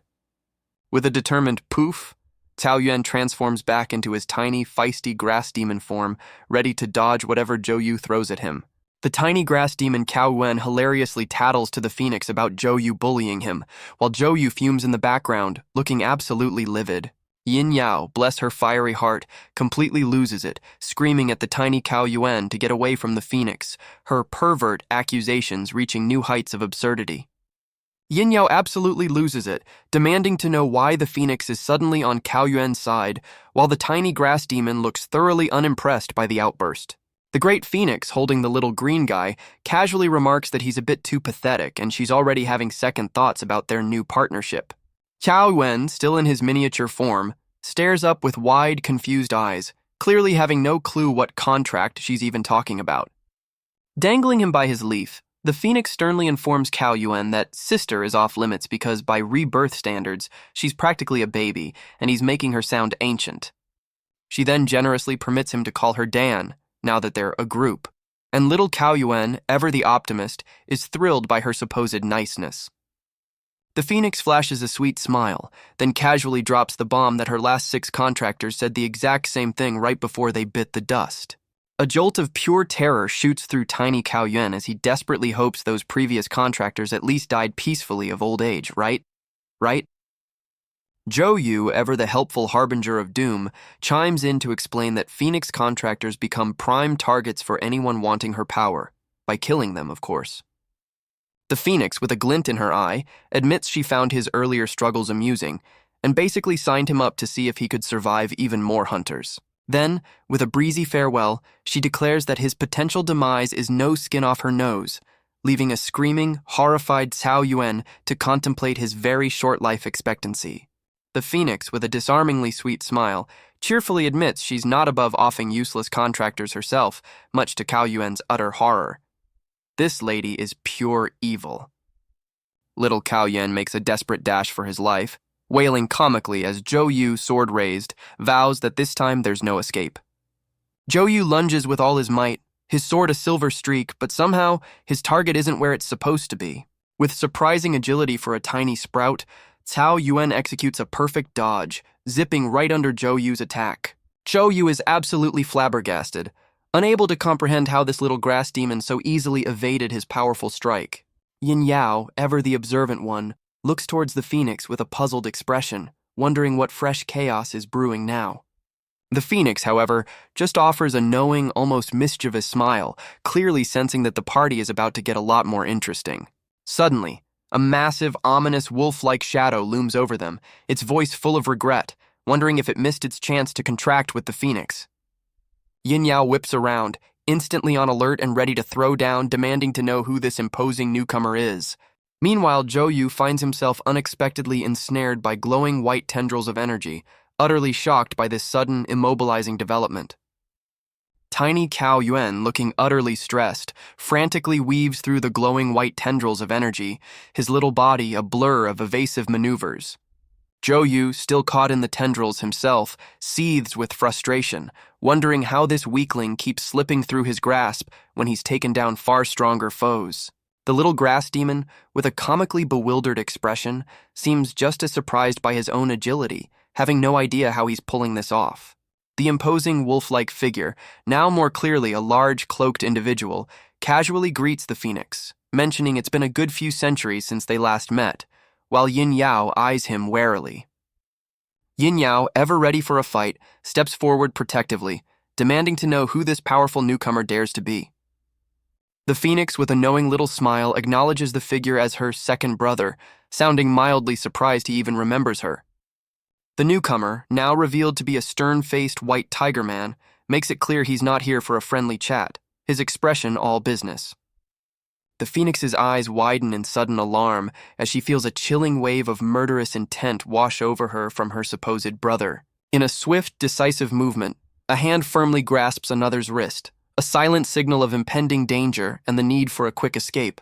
The Phoenix, her usual smirk gone, urgently pulls Yin Yao, her voice tight with warning as she tells her to run, a look of genuine concern on her face. The white tiger man wastes no time, sending both Yin Yao and the Phoenix flying with a powerful kick, clearly not here for a family reunion. Yin Yao lets out a startled cry as she soars through the air, with tiny Cao Yuan comically flailing beside her, equally caught off guard. Still airborne, Yin Yao looks utterly flustered, while little Cao Yuan, ever the opportunist, seems to be aiming for a soft landing on her. In a surprising twist, Cao Wen, now normal-sized again, ends up cushioning Yin Yao's fall in a rather intimate embrace, surrounded by a protective green glow. The Tiger Man stands amidst the chaos he created, coolly stating he's just following his master's orders to bring the Phoenix back. No hard feelings. He then looks down with a sneer, openly wondering how Dan, even after rebirth, could be so disappointingly weak. The Phoenix, surprisingly calm on the ground, retorts with a pointed question about her second brother, stooping to serve a human master. Her expression turns to one of disdain as she pointedly asks if her divine beast brother has really become someone's lapdog. The Tiger Man bristles, clenching his fist, and retorts that she wouldn't understand, daring her to test if his claws have dulled. Yin Yao, despite the clear danger and being told to flee, looks back with a worried shout, unable to just abandon the Phoenix. A new wolf-eared girl cradles Yin Yao, looking up with concern and questioning the Tiger Man's harshness towards his own sister. The white Tiger Man snarls, clearly insulted by the intervention and dismissing the wolf girl with contempt. Drawing herself up proudly, the wolf girl announces her high status and declares the Phoenix is under her husband's protection, so back off. Absolutely livid, the Tiger Man extends his menacing claws, ready to silence this defiant wolf girl permanently. The wolf girl tenderly shields Yin Yao, who seems a bit dazed by all the high-stakes family drama unfolding. Suddenly, the wolf girl looks sideways with a surprised, "Eh?" as if an unexpected development just occurred. And what a development. Cao Yuan, looking incredibly buff, has somehow intercepted the Tiger Man's massive arm, stopping the attack cold and leaving the Tiger Man utterly stunned. Cao Yuan, eyes blazing with protective fury, makes it crystal clear that while he might take a hit, anyone who tries to harm the girls will face his wrath. The Tiger Man stares, a flicker of grudging respect in his eyes, genuinely surprised this mere contractor could withstand his power. With a confident smirk and those glowing green eyes, Cao Yuan coolly advises the formidable Tiger Man not to underestimate him. The Tiger Man, towering over Cao Yuan, coldly declares that since he has to bring the Phoenix back, her contractor is also on his hit list. Cao Yuan, far from intimidated, flashes a challenging grin, practically inviting the Tiger Man to try his luck.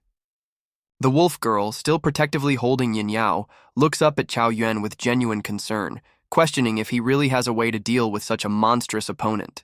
With a reassuringly confident glint in his bright green eyes, Cao Yuan tells her not to worry, as he's already got a brilliant plan cooking. The wolf girl stares, her expression a mix of disbelief and perhaps a tiny flicker of hope at his bold claim. A sly, almost cheeky smile spreads across Cao Yuan's face as he prepares to unveil his master strategy. And his genius plan is to leg it. Cao Yuan scoops up the surprised wolf girl, and Yin Yao by extension, and makes a mad dash for safety, much to her shock. The Tiger Man roars in absolute fury, calling them despicable scum and demanding they stop their cowardly retreat.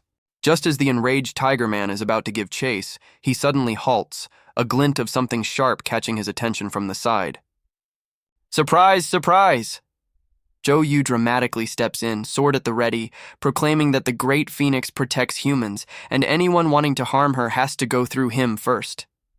Zhou Yu, with a grimly determined face, seems to declare his debt to the Phoenix repaid, ready for whatever comes next. Meanwhile, Cao Yuan continues his tactical retreat, with the wolf girl unceremoniously slung over his shoulder, loudly protesting her undignified mode of transport. Yin Yao, still being piggybacked by the wolf girl, glances back with a worried frown, wondering if abandoning Zhou Yu to face the Tiger Man alone was really the best idea. Chao Yuan, looking quite stressed but resolute, yells back that running was his only option since he's no match for that monstrous tiger dude. The wolf girl, still bouncing along, can't help but tease Chao Yuan about his less-than-heroic dash, especially in front of his supposed wife, much to Yin Yao's slight irritation. Flustered by the teasing, the wolf girl vehemently insists her marriage to Chao Yuan was for a very specific, super important reason, thank you very much. Yin Yao, surprisingly, offers a gentle, knowing smile to Chao Yuan, reassuring him that his current power is much greater than he thinks. Chao Yuan looks like he wants the earth to swallow him whole as Yin Yao's disembodied praise about him being a passable husband echoes, making him wish he was anywhere else. With a comically serious expression, Chao Yuan announces he'll be right back, still awkwardly carrying both girls, as if he's about to perform some grand feat. Back in the fray, Zhou Yu unleashes a furious flurry of sword strikes, clearly giving his all against the formidable Tiger Man. Zhou Yu, panting and clearly outmatched, furiously accuses the Tiger Man of fighting dirty, his pride wounded. The Tiger Man, with a dismissive sneer, concedes Zhou Yu isn't a total pushover, but makes it clear he's just a nuisance not worth his precious time. A dejected Zhou Yu admits his own shortcomings, ruing the fact that his fancy sword decided to stop working at the worst possible moment. Just as Zhou Yu is about to throw in the towel, Chao Yuan casually pops up behind him, looking way too relaxed for the situation. Zhou Yu spins around, completely flabbergasted to see Chao Yuan back, wondering what on earth he's doing here.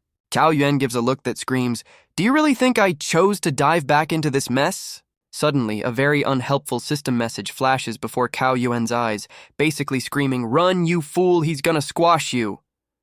But Chao Yuan, bless his reckless heart, crosses his arms with a fiery glint in his eyes, deciding that retreat isn't in his vocabulary today. The Tiger Man looms over Chao Yuan, a predatory glint in his eyes, almost thanking him for serving himself up on a silver platter. With a terrifyingly eager grin, the Tiger Man practically invites Chao Yuan to a dance of death, ready for some honorable pummeling. Chao Yuan, with a wild glint in his eyes, looks like he's actually enjoying this deadly confrontation. The Tiger Man, having none of Chao Yuan's bravado, launches himself forward with a furious roar, aiming to end this quickly. Chao Yuan braces for impact as a fist, the size of his head, hurtles towards him, the ground shaking from the sheer force. That colossal white fist fills the frame, promising a world of hurt for anyone unlucky enough to be in its path. But wait, the Tiger Man looks utterly bewildered as his punch meets nothing but air. Our boy Chao Yuan is surprisingly nimble. Like a caffeinated flea, Chao Yuan dramatically reappears, leaping high above the stunned Tiger Man, ready to strike from an unexpected angle. With a fierce battle cry, Chao Yuan unleashes a crackling, lightning-infused attack, aiming his greedy wolf claw right at the beast. The Tiger Man actually yelps in pain as the attack lands, a rare sight indeed, proving Chao Yuan packed some punch. Unfortunately, hitting a divine beast is like punching a mountain, and Chao Yuan gets violently thrown back, his arm throbbing from the rebound. He skids to a halt, digging his heels in, barely managing to stay on his feet after that bone-jarring impact. The Tiger Man, barely flinching, casually asks if Chao Yuan's impressive attack was really all he had. With an expression of utter boredom, the Tiger Man declares that Chao Yuan's best shot didn't even tickle. Chao Yuan, now looking a tad desperate, mentally begs his system to pinpoint this beast's Achilles heel, and fast. The system unhelpfully displays a stat comparison showing Chao Yuan is hilariously outmatched, with a 0% chance of victory. Our hero breaks into a cold sweat, comically panicking because the Phoenix totally promised him he could win this. Chao Yuan, ever the strategist, awkwardly tries to call a truce, suggesting they just forget the whole thing and definitely not schedule a rematch. The Tiger Man scoffs, finding Chao Yuan's desire to play hero without actually risking his neck rather illogical.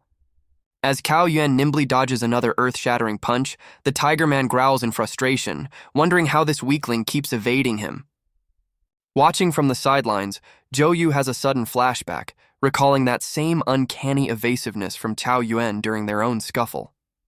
A spark of understanding lights up Chao Yuan's eyes as he realizes his body is dodging on autopilot, leading to a brand new, hopeful thought. Chao Yuan, brimming with newfound confidence, strikes a heroic pose and announces his brilliant new strategy. He's going to wear the big bad tiger down. The Tiger Man gives Cao Yuan a "you serious, bro" kind of look, clearly unimpressed by this bold declaration. Our boy Cao Yuan, ever the optimist, explains that since the tiger can't land a hit, all he needs to do is stall for time, easy peasy. But the Tiger Man, with a glint in his eye, growls that he's already figured out Cao Yuan's little game. Cao Yuan's confident smirk vanishes, replaced by a look of pure, unadulterated shock. Maybe his plan wasn't so foolproof after all. Before Cao Yuan can even blink, a lightning-fast blur zips past, and he looks utterly startled by the sudden attack. The Tiger Man smirks, looking rather pleased with himself as he points out he did manage to land a hit, while Cao Yuan clutches a bleeding arm in the background. Cao Yuan stares at his wounded arm, completely bewildered, and wondering how on earth that just happened. His eyes widen in panic as he tries to process the Tiger Man's sudden, terrifying burst of speed. Meanwhile, Zhou Yu, peeking from behind a tree, looks utterly baffled, wondering what tricks the Tiger Man is talking about, because he certainly didn't see anything. Zhou Yu, with a knowing look, tells the Tiger Man he clearly doesn't understand the situation well enough, much to the tiger's slight confusion. It's revealed that Yin Yao, in her phoenix form, explained to the wolf girl how Cao Yuan, after their contract, likely learned the Sun Li formation using wind and fire elements she controls. Zhou Yu, still looking like he's lecturing, insists that predicting movements by sensing an opponent's body through wind is impossible without some prior impulse. Yin Yao clarifies that while theoretically possible to identify enemy positions with the formation, predicting movement patterns requires insane computational power. Cao Yuan, nursing his bleeding arm, glares as a system message unhelpfully points out the obvious. The enemy is about to attack again. The Tiger Man, looking absolutely furious and done with games, roars that this time he's going to utterly demolish Cao Yuan. Silhouettes clash as the Tiger Man throws another punch and a sharp crack echoes, suggesting something just broke, hopefully not Cao Yuan. A super close-up on Cao Yuan's eye shows a spark of intense concentration, as if he's finally seeing something crucial. Cao Yuan stares after the Tiger Man, a dawning realization hitting him as he wonders if what he just saw was the beast's actual movement trail. With a look of desperate resolve, Cao Yuan grits his teeth, knowing he absolutely has to dodge whatever fresh hell is coming his way. The Tiger Man's colossal fist clenches, radiating pure, unadulterated power as he prepares to unleash another devastating blow. Cao Yuan's eyes widen in sheer terror, his body already flinching away as the white blur of an incoming attack threatens to overwhelm him. The Tiger Man smirks, condescendingly noting that while Cao Yuan might predict moves, he's far too weak to survive against absolute speed, and will soon succumb to blood loss. Cao Yuan looks utterly perplexed by the mention of bleeding out, especially as a razor-sharp wind attack slices menacingly across the ground right in front of him. He instinctively touches his previously injured arm, only to find the skin smooth and unbroken, much to his own quiet surprise. The Tiger Man's jaw practically drops, his eyes wide with disbelief as he stares at where Cao Yuan's wound should be, clearly demanding an explanation. Cao Yuan, sporting a pair of suddenly vibrant green eyes, offers a cheeky, almost smug explanation about grass demons having ridiculously fast recovery rates. Peeking from his hiding spot, Zhou Yu's expression shifts to one of dawning comprehension, as if Cao Yuan's words just unlocked a critical piece of a puzzle. A close-up on Zhou Yu's eye reveals a spark of sudden insight, hinting that he's just had a major epiphany about the unfolding situation. In a blink, Zhou Yu, along with Yin Yao and the wolf girl, find themselves abruptly transported to a bright, unfamiliar forest, looking utterly disoriented by the sudden change of scenery. Yin Yao, looking serene in this new, sparkly forest, calmly advises the wolf girl to watch carefully and stay put. The wolf girl, however, is absolutely freaking out, convinced Cao Yuan is about to become Tiger Chow back where they left him. But Yin Yao, with a knowing and slightly smug smile, reassures her that the real show is just getting started, hinting at something exciting. Meanwhile, Cao Yuan is thrown back by a powerful punch. The guy flies into the air screaming. The white tiger mockingly states, "You know you can't hurt me, why waste your strength?" Cao Yuan, flashing his green eyes, growls, "You touched my loved ones, won't I get revenge?" The wolf girl explodes with rage. "What wife? Bullshit!" And Phoenix smirks. "Pet?" Yin Yao, floating in the air, pleads, "Mistress, please put me down." Phoenix gently takes the confused she-wolf's hand, clearly thinking of something. Yin Yao's golden eyes go wide with surprise. "Huh?" Not understanding the red-haired one's intentions. Phoenix reassures the she-wolf, "Don't worry, leave it to me." tiger smirks. Since you're so pushy, I'll show you my trump card. The beast prepares a crushing technique, skill 3, beheading hands. Cao Yuan is puzzled. What kind of powerful aura is surrounding him? The guy finds himself in the epicenter of an energy vortex, unable to move. Tiger announces, no one within a 100-mile radius can escape this technique. Phoenix and Yin Yao watch the colossal pillar of energy rising to the heavens. The swordsman becomes gloomy. This skill almost cost me my life. Lan Yan, watch out. The she-wolf corrects the swordsman. What, Lan Yan? That pervert's name is different. Cao Yuan, flashing his green eyes, proudly declares, I don't finish off the wounded. Remember, I am Lan Yan of the Demon Clan. The swordsman was completely puzzled. What Lan Yan of the Demon Clan? Cao Yuan, surrounded by residual energy, stands unharmed after a powerful tiger attack. The hero smirkingly declares to the tiger, looks like your skills are useless against me. The white tiger is enraged. This man has me fooled! Damn it, I'll catch you and finish you off! Cao Wen defiantly asks, so, are you going to try your super attack again? Suddenly the guy exhales a powerful stream of icy breath right into the dumbfounded tiger. The tiger is dumbfounded. That's dragon power! Where did he get it from? He obviously didn't expect this. Suddenly someone calls out to Cao Yuan and the guy turns around in surprise. Ah? Phoenix literally falls from the sky with a cheerful cry of, Yahoo! And Cao Yuan is shocked. What are you doing? The red-haired woman elegantly lands with a bingo, while Cao Yuan is sprawled on the ground. Cao Yuan, plummeted to the ground, panikedly asks Madam what she is up to. The Phoenix, landing gracefully, nonchalantly replies that she just wanted to say thank you. The red-haired lady turns to him with a sly smile. Little Cao Yuan. The boy jumps up indignant. Why did you say my name? The tiger can track me down. Phoenix parries with a sly squint. Is it that important what a pet calls its master? The girl repeats with a slight chuckle that she is just a pet and it doesn't matter. Cao Yuan remarks with consternation, Oh, I think someone is getting angry. A white tiger looms over them, its paws shrouded in powerful blue energy. The beast chuckles gloatingly. Ha ha ha, thank you, Phoenix. Clearly pleased with the information he has received. Phoenix calmly addresses the tiger. Second brother, I know that for this technique, your claws must touch the ground. Phoenix slyly warns, at which point you will freeze for a moment. The red-haired woman grinningly reminds the tiger who he's messing with in the first place. Phoenix attacks, Sun Array, Formation 1, Martial Wind. The tiger snorts. Relax, I can't care about this skill, it can't hurt me. Cao Yuan and Phoenix rushes deep into the forest without wasting any time. Phoenix decisively commands, Go away, I won't be able to save you if you get trapped. Cao Yuan is utterly perplexed. Huh? What do you mean, explain? Meanwhile, the swordsman blocks the little wolf cub's path by exposing his blade. The swordsman clutches the shining sword. After hard work, I have finally acquired 3 drops of good fortune chi from heaven and earth. The white tiger looks around, clearly caught off guard by this turn of events. The swordsman unleashes a barrage of purple energy on the wolf cub, shouting, Try this! His blade glows, for it is the sword of luck, capable of changing the course of the battle. A powerful blast of energy envelops the battlefield, hiding what is happening.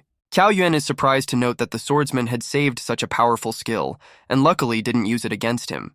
Phoenix smiles enigmatically. No, that's not what he meant. The red-haired woman begins a lecture about chi luck, explaining that it's like a natural treasure that everyone possesses. Phoenix explains that only a few can utilize this invisible power, and swordsman Zhou Yu is one of the best. She continues that during their fight, the swordsman suddenly lost his luck and was unable to use it. Cao Yuan realizes in horror, so that was the system's plan to steal his luck. The swordsman's sword stabs into the ground right in front of the little silver wolf cub's paw.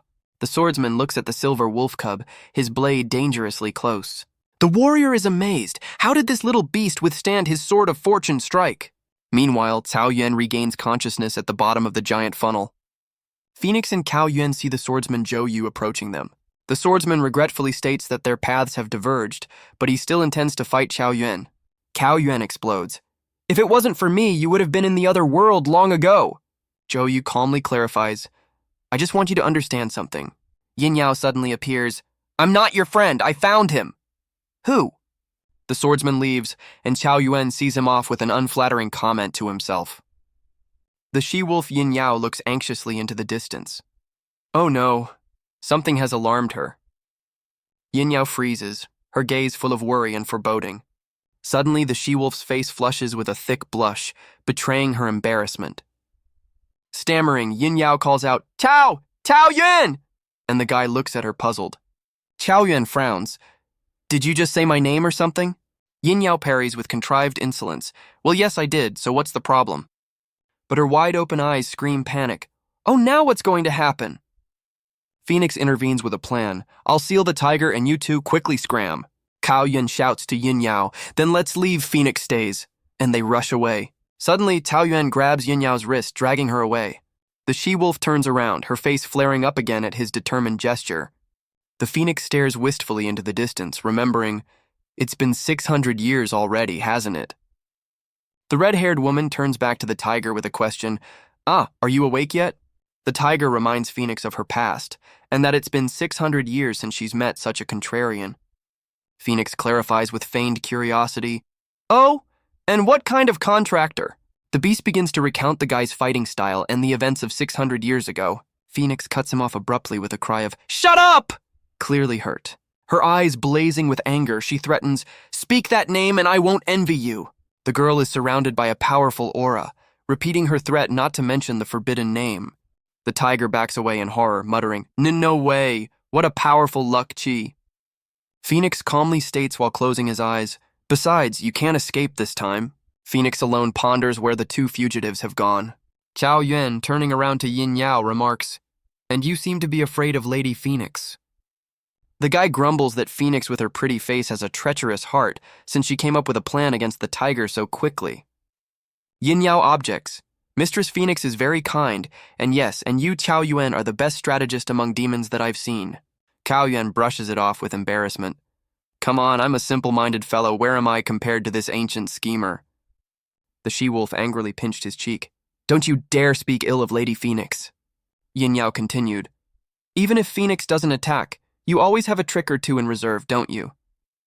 Xiao Yuan, rubbing his bruised cheek, mumbles confusedly, "How come I have so many tricks?" The she-wolf boils up. "So no tricks? Then why did you come back to fight? Are you completely crazy?" Suddenly, Yin Yao notices something and asks in surprise, "Wait a minute, your hand?"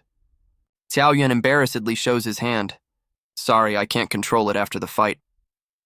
Yin Yao snorts, turning away. "It's your own fault, why apologize?" The she-wolf continues to reprimand him. "Knew you couldn't handle it and still came back. Are you smart or stupid?" Tao Yuan is surprised. "Huh? Are you worried about me?" Yin Yao suddenly kicks him with a shout. "Don't talk nonsense! You're my slave now!" The guy stretched out on the ground and the she-wolf nonchalantly, "Oh, sorry." Tao Yuan jumps up, seething with anger. "And this is how you treat a wounded man?" Yin Yao pounces menacingly. "Oh, like this, you dare to cross me, know your place." Suddenly the she-wolf softens, smiling. "Well, it's over this time, thank you for coming to save me." Yin Yao offers with a warm smile, "Let's go back and go to the demon gathering together." Tao Yuan, blushing slightly, stares dumbfoundedly at the she-wolf after her unexpected suggestion. Yin Yao, extending her hand, urges him, "Get up, let's go." The guy accepts her help with a warm smile. It seems their quarrel is over. Their hands join, a symbol of a new stage in their uneasy relationship. The she-wolf firmly pulls Cao Yuan behind her, dragging him into the unknown. Turning away embarrassed, Yin Yao suggests, "Let's continue our journey together." They walk hand in hand, but Chao Yuan is clearly puzzled by her behavior. The boy ponders, "Why is Yin Yao being so assertive with me today?" Unable to bear it, Cao Yuan bluntly asks, "Yin Yao, do you like me or something?" The she-wolf flashes to the roots of her hair, her eyes rounded at such a question. "Huh?" Yin Yao, not thinking long, swings for a weighty slap. A resounding slap flies Cao Yuan right into the dumbfounded face. The guy is on the ground, and the she-wolf snorts and moves away with a cry of, "My kidneys!" apparently in a lot of pain. Yin Yao turns around menacingly. "If you say something stupid again, expect no mercy." Hao Wen rises up and mutters, what a formidable woman." The she-wolf stands with her arms crossed while the guy tries to calm her down. "Hey, Yin Yao, don't get angry." Suddenly, both of them freeze after hearing something behind them. Huh? A huge furry back grows in front of them. The tiger has returned. Chao Yuan shouts in fury, "Why is he still here? Yin Yao, get back!" The guy rushes forward with a cry of wolf claw, intending to defend her.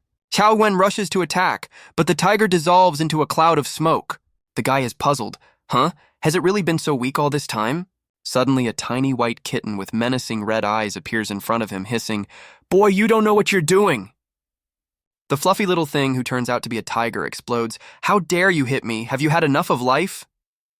Yin Yao looks at this miniature yet fierce creature in amazement. The she-wolf immediately grabs the kitten, grimacing, "Oh, what a cutie!" as it desperately lashes out. From above comes the voice of Phoenix sitting on a branch. "How did you know that the white tiger's power was sealed? Otherwise, you would have died." Qiao Yuan objects that the tiger would have let him go, but Phoenix is adamant, "If there's a threat, eliminate it." The red-haired woman smiles slyly. "Makes sense, though. I was just testing you." Meanwhile, Yin Yao continues to squeeze the tiger cub, who angrily promises Qiao Yuan retribution once he regains his strength. Qiao Yuan looks surprised at the mini tiger in Yin Yao's hands. Phoenix comes down and takes the tiger cub from the she-wolf. Phoenix is about to show Qiao Yuan the true power of the white tiger. Qiao Yuan tries to play with the tiger cub like a kitten. The mini tiger resents being mistaken for a cat. Phoenix asks Yin Yao if she will go to the demon meeting. Yin Yao replies that she will go and mentions Qiao Yuan. Phoenix offers her plan on how Yin Yao can get to the meeting. Phoenix asks Qiao Yuan to escort her to a dangerous place. Qiao Yuan is surprised to hear the name of the place, Wandu. Phoenix tries to subdue the lashing tiger cub, who is clearly not happy with her company. Qiao Yuan is shocked by Phoenix's request, muttering, "Really? You can't go there by yourself?" The red-haired girl feigns innocence. "I'm just a weak girl. How can I handle the dangers alone?" The guy picturesquely clutches his head. "Oh, what a performance." Suddenly, Qiao Yuan grabs Yin Yao, pulling her against him. He slyly states, "Look, we're like newlyweds. We can't part." Yin Yao's ears twitch with indignation. She didn't expect such insolence. The she-wolf explodes. "Let go, you pervert!" Qiao Yuan winks at her. "Hush, play along with me, come on." Yin Yao, blushing, snuggles up to him. "Ah-ha-ha-ha, I really don't want to break up with Qiao Yuan." The guy nods smugly. Phoenix slyly clarifies, "When Nirvana Bo, who contracted with you, is weak, she needs protection." Qiao Yuan agrees in surprise. "Ah? Indeed. Looks like it." Yin Yao is clearly not thrilled. The she-wolf is furious, thinking, "You just fell for it, disgusting." Guy fawns in front of Phoenix. "See, I wanted to go, but Yin Yao is too weak. I'm afraid she won't do well at the demon gathering." Yin Yao, labeled as danger, is seething with anger because of the words about her weakness. Qiao Yuan, still hugging the she-wolf, tries to calm her down. "Hey," but she only looks away. Yin Yao's fists clench to a crunch. "There's going to be a storm." The she-wolf explodes, sending Qiao Yuan flying with a kick. "Am I the weak one?" Phoenix encourages Yin Yao. "No mercy, greedy, cowardly. You took advantage of me too. Go, Yin Yao, go." Yin Yao, waving away, declares to Phoenix, "Fine, take this pervert, only if he dies, bring his remains with you." Qiao Yuan laments his bitter fate while his face is flooded with tears. Yin Yao leaves, promising to win the demon gathering, and Qiao Yuan worries for her safety. Phoenix smiles enigmatically, assuring that she has her own way to protect Yin Yao. Yin Yao, shrouded in a fiery aura, resolutely heads towards her target. Phoenix turns to Qiao Yuan, about to ask him an important question. The red-haired woman intriguingly begins, "Do you know?" Qiao Yuan is dumbfounded by Phoenix's question about being reborn in another world. Phoenix bluntly asks Qiao Yuan if he's ever heard of reincarnation. The guy panics. Has his secret of rebirth been revealed? This information is critical. Phoenix stares intently at Qiao Yuan, waiting for an answer to his tricky question. Phoenix waves it away. "Forget it, you're just a petty demon, I think too much." The red-haired one orders the tiger cub to follow her, for he is now wearing her seal. Phoenix asks Qiao Yuan if he's ready. The guy is perplexed. "Ready for what?" Qiao Yuan gazes at Phoenix, hesitating. "Did I contract a fool? In a hurry?" Phoenix folds her hands into a mysterious sign, preparing for something grand. She concentrates her energy, and a glowing orb erupts between her palms. A powerful wave of golden energy spreads out from Phoenix, enveloping everyone around her. A bright flash of light dazzles, heralding a move or a powerful attack. Qiao Yuan and the tiger cub are carried away by an unknown force, the guy shrieking in surprise. In the next moment, Qiao Yuan dazedly covers his face, not realizing what happened. Qiao Yuan comes to his senses, dazedly looking around in an unfamiliar place. A huge city spreads out in front of him. Phoenix announces that this is Wandu. The red-haired woman flies confidently forward, urging him to follow her, for she knows everything here. Suddenly, Phoenix rushes down with a joyous cry, dragging Cao Yuan and the tiger cub screaming in terror with her. The guy and his furry companion are literally stamped into the ground. Cao Yuan jumps up, shouting furiously at Phoenix, "You should have warned me!" Phoenix only snickers condescendingly, calling him an unreliable boy. Looking around, Cao Yuan notices that the surroundings are suspiciously deserted for a demon capital. The girl explains that they need to go to the center, because that's where their goal is, and now is not the time for pride. The boy is puzzled by her words. What is this cunning beastie up to? Phoenix grimly informs him that this place used to be a busy place, but for 600 years it's been like this. The red-haired woman looks at the deserted city and rhetorically asks how long this desolation will last. Phoenix turns to Cao Yuan, intriguingly asking if he knows the reason for this 6 centuries of silence. The fellow, frowning, suggests that such vast abandoned lands are the work of a powerful outside force. Phoenix smiles contentedly and praises Cao Yuan for his cleverness. Suddenly, Cao Yuan is pierced by a system warning. Invincible enemy detected, stay away. The guy looks up in panic. Looks like the warning was not in vain. A giant blue serpent bursts out of the ground, causing Cao Yuan to exclaim, "What the hell is that monster?" With a swift attack, the blue monster rushed towards them with lightning speed. Cao Yuan resolutely pushes Phoenix back, shouting for her to retreat. The ice serpent attacks, exhaling a freezing stream. The giant turtle comments on what's happening. Unbelievable. The turtle turns to Phoenix, wondering if Cao Yuan is her new contracted employee. The ancient creature's wise gaze assesses the uninvited guests. The turtle's powerful paw demonstrates its colossal size. Cao Yuan cries out in shock, "That's huge!" Phoenix hisses at the boy, "Hold your tongue, boy!" Ancient Turtle recognizes Phoenix. Long time no see. Phoenix replies to the fourth master that there is no time for pleasantries. Turtle states sternly, "Then follow the old rules." Cao Yuan is puzzled. Is this a fog? Or an illusion of that creep? Phoenix frowns. Not really, it's real. Be on your guard or else you'll never get your head knocked off. The boy wonders about the old rules, and Phoenix clarifies, "Break the illusion to see it. I've been here before, and I've gotten in trouble more than once." The red-haired girl coquettishly states, "I have no choice but to rely on you. I love you." What a twist. Phoenix's gaze is full of determination, and Cao Yuan is perplexed. "Ah, where did you disappear to?" "To look for Yin Yao, of course." Phoenix cuts off as Cao Yuan tries to give a yank. "Who you want to see there? I don't care." Phoenix states with icy calmness, "You're not escaping." The boy cries out in horror, "Illusions can come true? I don't want to die." Cao Yuan is utterly confused, grabbing his head. "Huh?" Suddenly, a young version of Phoenix appears in front of him, all decked out in flowers, and affectionately asks, "Brother, do you want to leave?" Young Phoenix innocently suggests Cao Yuan to stay for a while. Her seductive gaze beckons him to give in to the temptation of illusion. Cao Yuan waves it away in panic. No, I'm a decent young man." The girl slyly wonders if the good boy would mind helping her with her clothes. The boy looks down puzzled, trying to figure out what she's getting at. Some cloth appears in her hands, clearly hinting at an immodest offer. Cao Yuan recoils in shock. "When did you do that?" The cloth flies straight towards him. He tries to justify himself to the retreating figure. "It's not what you thought, honestly." Phoenix, flirtatiously covering himself with the garment, declares, "Oops, you stained my dress." With a sly smile, she adds, "Since that's the case, I won't wear it again." Cao Yuan is utterly horrified. Phoenix looks at Cao Yuan with a sly smirk, clearly planning something. The girl in the seductive outfit coquettishly wonders what's wrong since he thinks it's not good.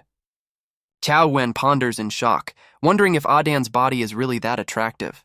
Phoenix accuses him of peeping, and even after fighting with her brother, touching his chest. The boy is frantically thinking, when did he have time to fight with her brother? Her hand on his chest. The illusion is becoming more and more convincing. Cao Yuan realizes it's definitely not his memories, but the illusion's intrigues. The illusory Phoenix gently asks why he is silent. "Little brother." The boy panics as he tries to resist the obsession, convincing himself that it's just an illusion. The giant turtle announces that they can't escape from her Shanghai Santian technique, merging the past into an illusion. The old man broadcasts about the old days when humans and demons became friends thanks to Jiang Xian, but Phoenix angrily cuts him off. Enough. The red-haired woman cuts off that it's all in the past and Jiang Xian's name is nothing to her. The sage reproachfully questions why she brought this stupid tiger cub, alluding to Cao Yuan. Phoenix yells at the old man in a rage as to why he is destroying every single one of her contractors brought to the meeting. A tear rolls down her cheek and she bitterly admits, "I just wanted to see him." The girl covers her face with her hands, unable to hold back her sobs at the memories. The elder warns that such contracts will weaken her to death, but Phoenix parries, "These people are not Jiang Xian." The turtle coldly states that weak demons won't survive in the Shanghai Suntian, to which Phoenix sneers defiantly, "Will you kill me?" The old man's eye widens in amazement. This turn of events was clearly not in his plans. Phoenix stands unharmed, and the dumbfounded sage can only mumble, "How did you get out of my technique?" Cao Wen nonchalantly states that Phoenix hasn't gotten out yet, but it's only a matter of time. The ancient turtle studies this daring youngster with suspicion. The boy smiles slyly, revealing a secret. He simply turned off all his senses by tricking the illusion. Cao Yuan explains that the key to victory is systematic control over the energy flows around him. The sage is puzzled. The guy shouldn't be able to see him, but the feeling of gaze never leaves him. The turtle feels like a trapped snake. One wrong move and it will be exposed. Cao Yuan takes a confident step forward, moving closer to the clue. His gaze is full of concentration. He has found the weak point of the ancient technique. The guy attacks sharply, directing his energy straight at the invisible target. The turtle is in complete shock. This kid really was able to figure it out. The elder is shocked. Cao Yuan's invisible grip was too strong. Cao Yuan states with a chuckle, "Outside of your zone, you're just an old man." An energy vortex surrounds them. Cao Yuan has clearly taken the initiative from the ancient turtle. The phoenix decisively states, "This is my Zun technique." She seems to have had a hand in it as well. The sage seems resigned to defeat, only uttering enough. Cao Yuan forms a water balloon in his hand. He's not done yet. The elder calmly announces, "You have passed my test by breaking through the Shanghai Santian. There is no need to fight anymore." Cao Yuan looks at the sage, acknowledging, "I know you're not easy to pull off." The fellow adds with a slight sneer, "It's been a while and you haven't grown much, you old coot." His eyes sparkle gold. You can see inhuman strength and ancient wisdom in them. The elder and Phoenix are shocked. The name Jiang Xian sounded like a thunderclap. The ancient spirit offers a deal. "Lend me the body and together we'll save humanity." Cao Yuan panicked. Save humanity? Is he trying to take possession of my body? Phoenix abruptly stops Cao Yuan, her hair fluttering like flames. The red-haired woman demands an answer. "Come on, tell me what just happened." Cao Yuan bursts forward. "I told you, I'm going back to the monster competition for Yinming." The guy cuts off. "I'm not following you again." Phoenix stubbornly, "But I'll go with you." Cao Yuan is utterly bewildered. He definitely didn't expect such persistence from her. Phoenix frowns. "He's acting really weird. It definitely has something to do with him." The white tiger cub asks the elder, "Grandfather, it was Jiang Xian, wasn't it?" The sage changes the subject. "Why did you attack Phoenix?" The elder looks at the tiger cub menacingly. "White tiger, what's with the pathetic look?" The tiger cub excuses himself. "Master, this subordinate was sealed by the phoenix." The sage is furious. "Useless, fine, I'll help you break this seal." Cao Yuan, Phoenix, and the old man are tensely watching. Something serious is brewing. The white tiger suddenly transforms, becoming a huge and ferocious beast. Phoenix shouts out to Cao Yuan in shock. "What's wrong? Didn't you seal it?" The elder orders the young ones to leave. "Leave this matter to me, the old man." The sage's eye sparkles with anger. This divine beast is enslaved by a demon. What a shame. The tortoise turns to his minions. "Take this seal and bring him back." The mighty bull demon obediently bows his head. "Yes, my lord." The sage clutches his staff. His order is about to be given. The elder sends the bull demon Zhu Gangbin to the monster competition. The mysterious hooded figure receives the order. The little silver wolf is marked by the phoenix. Capture him. In the jousting arena, someone flies apart with a crash. The battle is in full swing. The unfortunate cat demon flies up into the air with a scream. It has clearly been defeated. The she-wolf of the Yinming clan proudly proclaims 5 consecutive victories, complaining about her weak opponents. She thinks with slight disdain, This wolf cub likes to joke around, clearly unimpressed by her opponents. The mighty Zhu Gangbin enters the arena. Let this old Jew fight you. The she-wolf turns around, her gaze fixed on her new, more serious opponent. The bull demon is surprised. I don't recall such a strong fighter among the local monster clans. The she-wolf looks at the bull with defiance, hoping for at least a drop of resistance. A drop of blood falls onto the arena. It looks like someone has already been hurt. The demon bull chuckles, rubbing his head. Is that the best you can do? The she-wolf is clearly not amused. Zhu Gangbin hums, pondering, and I thought the Phoenix people would be stronger. A powerful punch sends the she-wolf flying. The bull is clearly not kidding. Zhu Gangbin cries out, boring. He clearly lacks a decent fight. The defeated she-wolf lies on the ground as the bull ominously utters, just getting rid of everyone here. The bull demon's eye gleams with fury. He repeats his threat, leaving no doubt. The crowd of demons are horrified. Hey, did you hear what he said? He's kidding, right? The mysterious hooded figure silently withdraws while the rest of the demons digest what they have heard. The hooded figure grins gloatingly. Her plan is in motion. Chao Yuan rushes through the forest, but the system detects a powerful unknown energy field. The system warns, a genius monster tamer has been detected. His power is unbelievable. It is recommended to retreat. An invisible force throws Chao Yuan back. The opponent was too fast. The guy lands hard right in front of the huge bull demon. Chao Yuan manages to pick up the silver-haired she-wolf in his arms, saving her. The she-wolf is astonished. Chao Yuan, why did you come back? The demon bull growls, Hey, who the hell are you? Chao Yuan, on the other hand, warns the she-wolf of the danger. Chao Yuan's eyes glare angrily. Unforgivable! You dare to touch Yingming? An icy aura envelops Chao Yuan. He is preparing for a serious battle. Chao Yuan's hand clutches an ice blade that exudes powerful energy. The guy swings, ready to demonstrate his new sword technique to the bull. The demon bull snorts, clearly unimpressed by this display of power.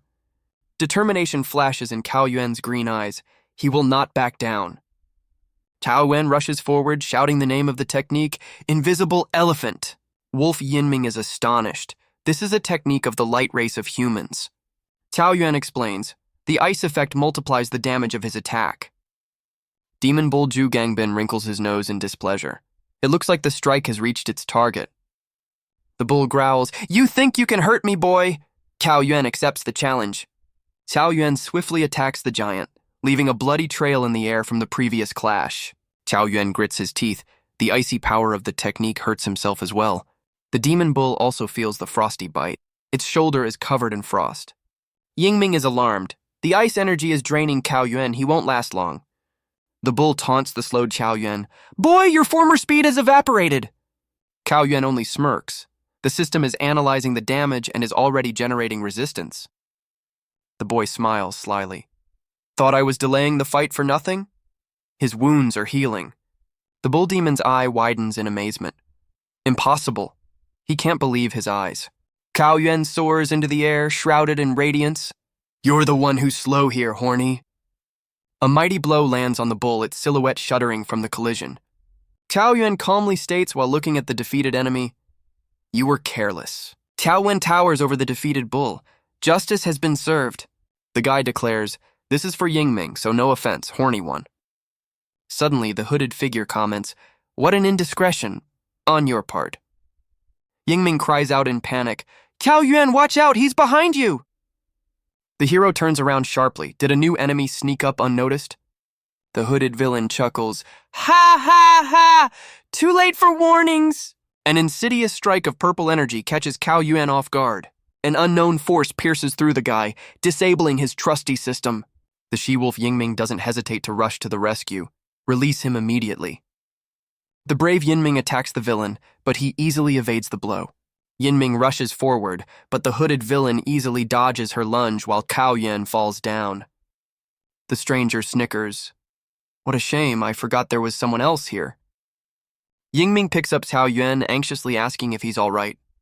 The villain mockingly states, Now not only your system, but all your skills are sealed by me. You are useless.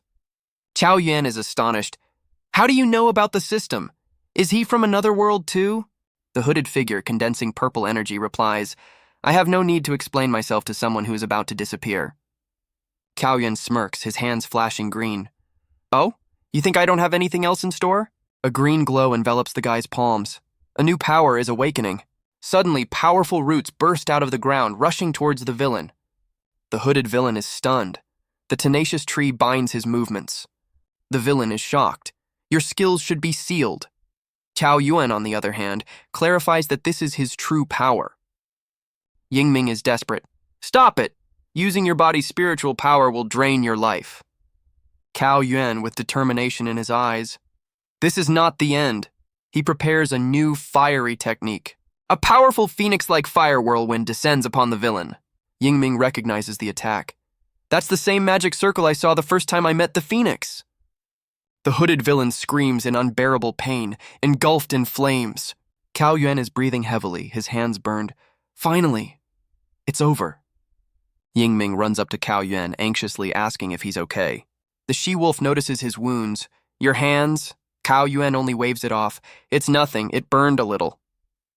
Yingming gently touches his burned hand, her gaze full of concern. Qiao Yuan is surprised. What are you doing? Yingming looks away embarrassed, going to help with the wounds. The guy changes the subject, wondering where is Miss Dan, their phoenix companion. Qiao Yuan anxiously asks what's wrong, and the image of Dan pops up in his mind. Dan then separated after noticing her pursuer, and Qiao Yuan explains that this is how they missed each other. Suddenly, Yingming notices that the villain, shrouded in smoke, is still standing. The heroes are shocked. Didn't the fire attack work? The villain emerges from the smoke completely unharmed, shaking off the dust. Qiao Yuan can't believe his eyes. He didn't get a scratch. The villain grins, the purple energy on his hand glowing. I can turn the absorbed energy into a shield, and immediately adds attacking, as well as into a powerful blade. Qiao Yuan flies back from the blow. Qiao Yuan receives a crushing blow from the purple blade. Yingming cries out his friend's name in horror as he sees him fall. The villain does not spare the she-wolf either, sending her to the ground with a single blow. The villain looks mockingly at the defeated Yingming. Your last hope is shattered. Yingming only moans in pain, unable to get up. The hooded villain floods with laughter, enjoying their despair. What a beautiful fight. Throwing off his hood, he declares, From now on, my clan of monster lords will be the true king. The remaining demons are shocked. Yingming and that strong man have been defeated. The monsters scatter in panic. Let's run! We can't fight him or we'll die. Qiao Yuan, coming to his senses, is perplexed. What kind of tricks are these? Qiao Yuan looks at the villain with defiance, surrounded by his minions in identical clothes. The villain smirks smugly. He seems to have figured out some sort of plan. The hero stands in front of the enemy, flanked by blindfolded replicas of him. The monster lord remarks with a sneer that he didn't expect Qiao Yuan to pull off such a clone trick. The system gives him an ultimatum. Capture the villain in 300 seconds with the dragon claw or the mission is failed. A drop of cold sweat drips down Qiao Yuan's face. Time is running out. The hero clones rushed at the monster lord from all directions with a battle cry. The villain dismissively waved away the purple ribbons of energy. Useless! After dispelling one of the clones, the enemy mockingly reminds Qiao Yuan of the system's ticking timer. The system's countdown is complete. Qiao Yuan is terrified, for it now threatens himself. The system strikes back. Qiao Yuan gurgles blood in unbearable pain. The monster lord sneers, You are but an ant unable to understand my ambitions. The villain reveals his trump card. He too has a system, and it is far more powerful. Qiao Yuan is stunned. So you also came here from another world? The enemy boasts his system is capable of crushing immortals, unlike the hero's parrot system. The hero guesses, So that's how your clan turned into monsters. It's all about this system? Qiao Yuan angrily demands an answer. What are you trying to accomplish? The monster lord announces his gruesome mission. The system has ordered the destruction of humanity, or else his clan will perish. The villain madly proclaims, For accomplishing the mission, his clan will gain immortality, and the gods will fall down before him. Qiao Yuan challenges, Dreamer, and the monster lord immediately rushes to attack. Qiao Yuan grabs the monster lord with the dragon claw. The villain clearly didn't expect this. The enemy is in a stupor. How did you even move after being hit like that? A single drop falls to the floor, marking a distortion of reality itself. The drop creates ripples, and the world around the monster lord begins to float. It's just an illusion, yells the villain, but Qiao Yuan's look doesn't bode well. The hero explains with a satisfied smirk. It worked. 100 years in the sacred change dimension is just a blink on the outside. Tao Yuan gives an ultimatum. You can't escape. I might not overpower you by force, but you'll be stuck here for centuries. And with icy certainty, he adds, which means this is where I'll finish you off. Cao Yuan hums. The system that gave me the dragon claw knew what it was doing. Turning around at the invisible presence, he briefly tosses, I know. The mysterious white-haired figure promises Cao Yuan answers, but only after defeating the villain.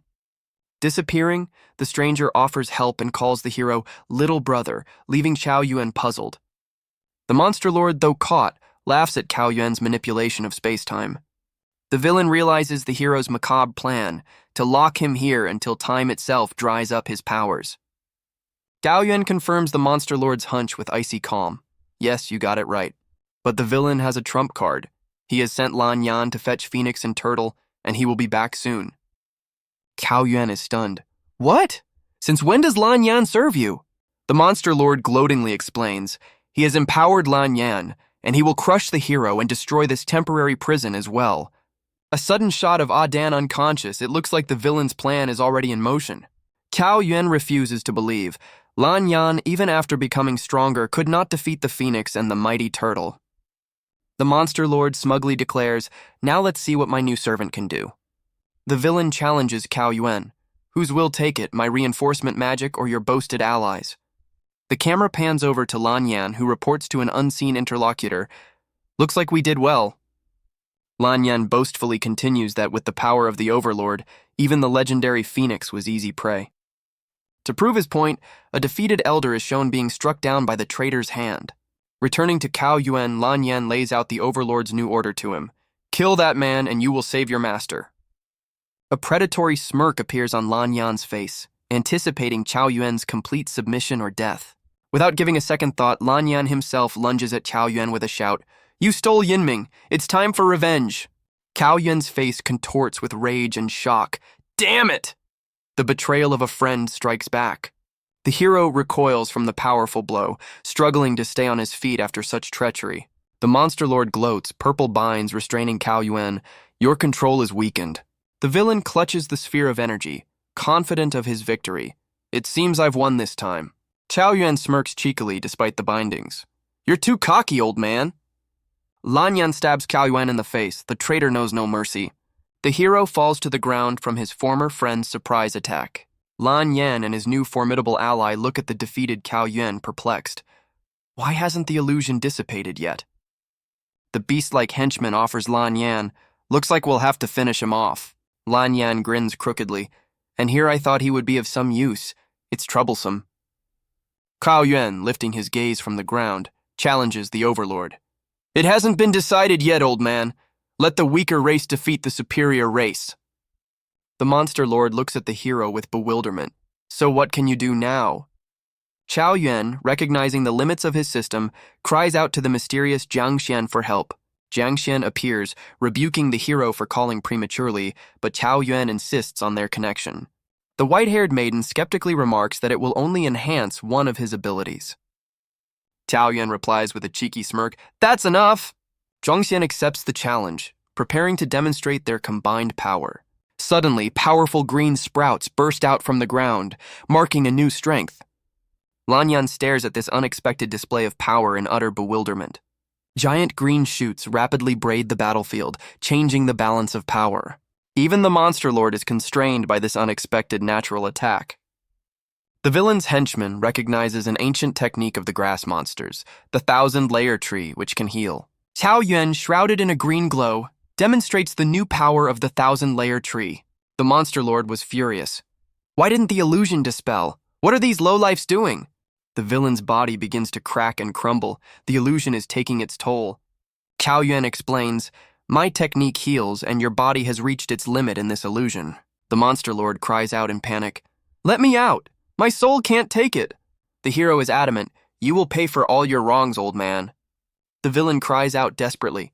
I am the chosen one. I cannot die here. The monster lord's eyes fill with rage as he shouts out a curse. Cao Yuan only chuckles indulgently as he watches his enemy's agony. The hero pronounces judgment on the disintegrating overlord. Repent for your sins in hell. Xiao Yuan's gaze is full of determination. The hero comes to his senses, surrounded by healing energy. Xiao Yuan makes plans for the future. The villain's minions are at a loss. The white tiger offers to retreat. Xiao Yuan demands to leave the prisoners behind. The hero attacks the enemies. Xiao Yuan feels exhausted. The hero remembers the missing Yinming. Xiao Yuan rushes to find Yingming. The hero finds Yingming. She is unconscious, but alive.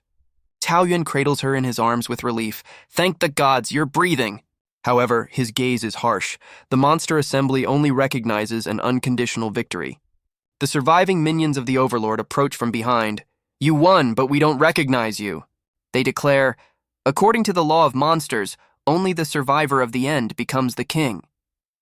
Xiao Yuan gently lowers Yinming to the ground, preparing for another fight. The hero challenges them. So why didn't you come out sooner? Scared? One of the monsters smirks. Cunning is also part of strength, dearie. Xiao Yuan grimaces, my mana is running low, I'm weakened. With sudden resignation, the hero spreads his hands.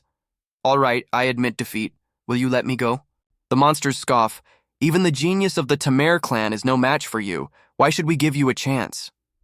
Suddenly, Xiao Yuan explodes with energy, and the enemies are already shouting, everyone attack! A lightning-fast strike splits the air, heralding the appearance of a new player. A stranger with a sword deflects the attack, causing the monsters to gasp. Who's that? The newly arrived warrior demands an answer. The head of the monster assembly has been elected? Let him come out. The monster elder is horrified. Don't move, this is Zhou Yu, the light of the human race.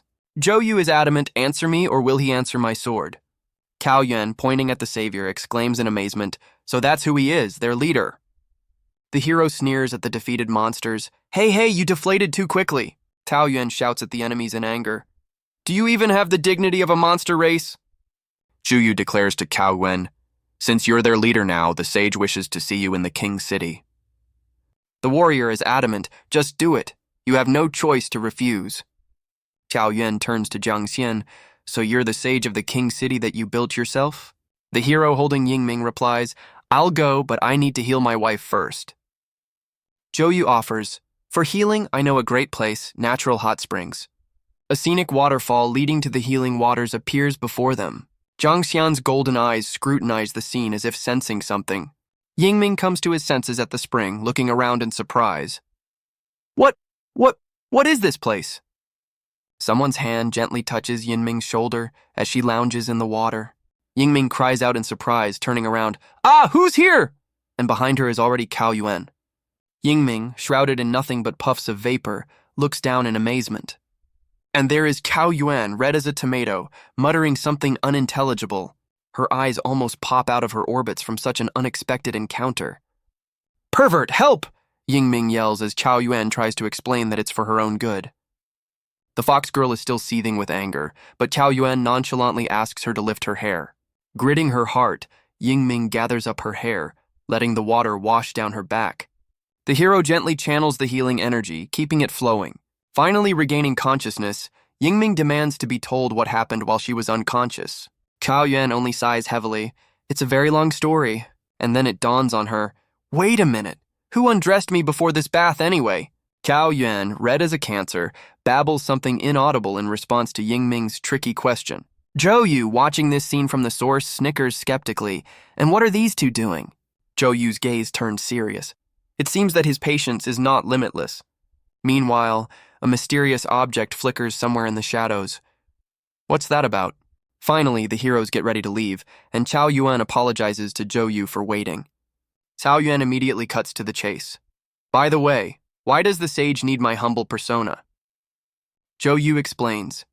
The sage wants to discuss a certain sorceress from the dark forest and the monster Yao killed by Xiao Yuan. Sorceress? Is she even pretty?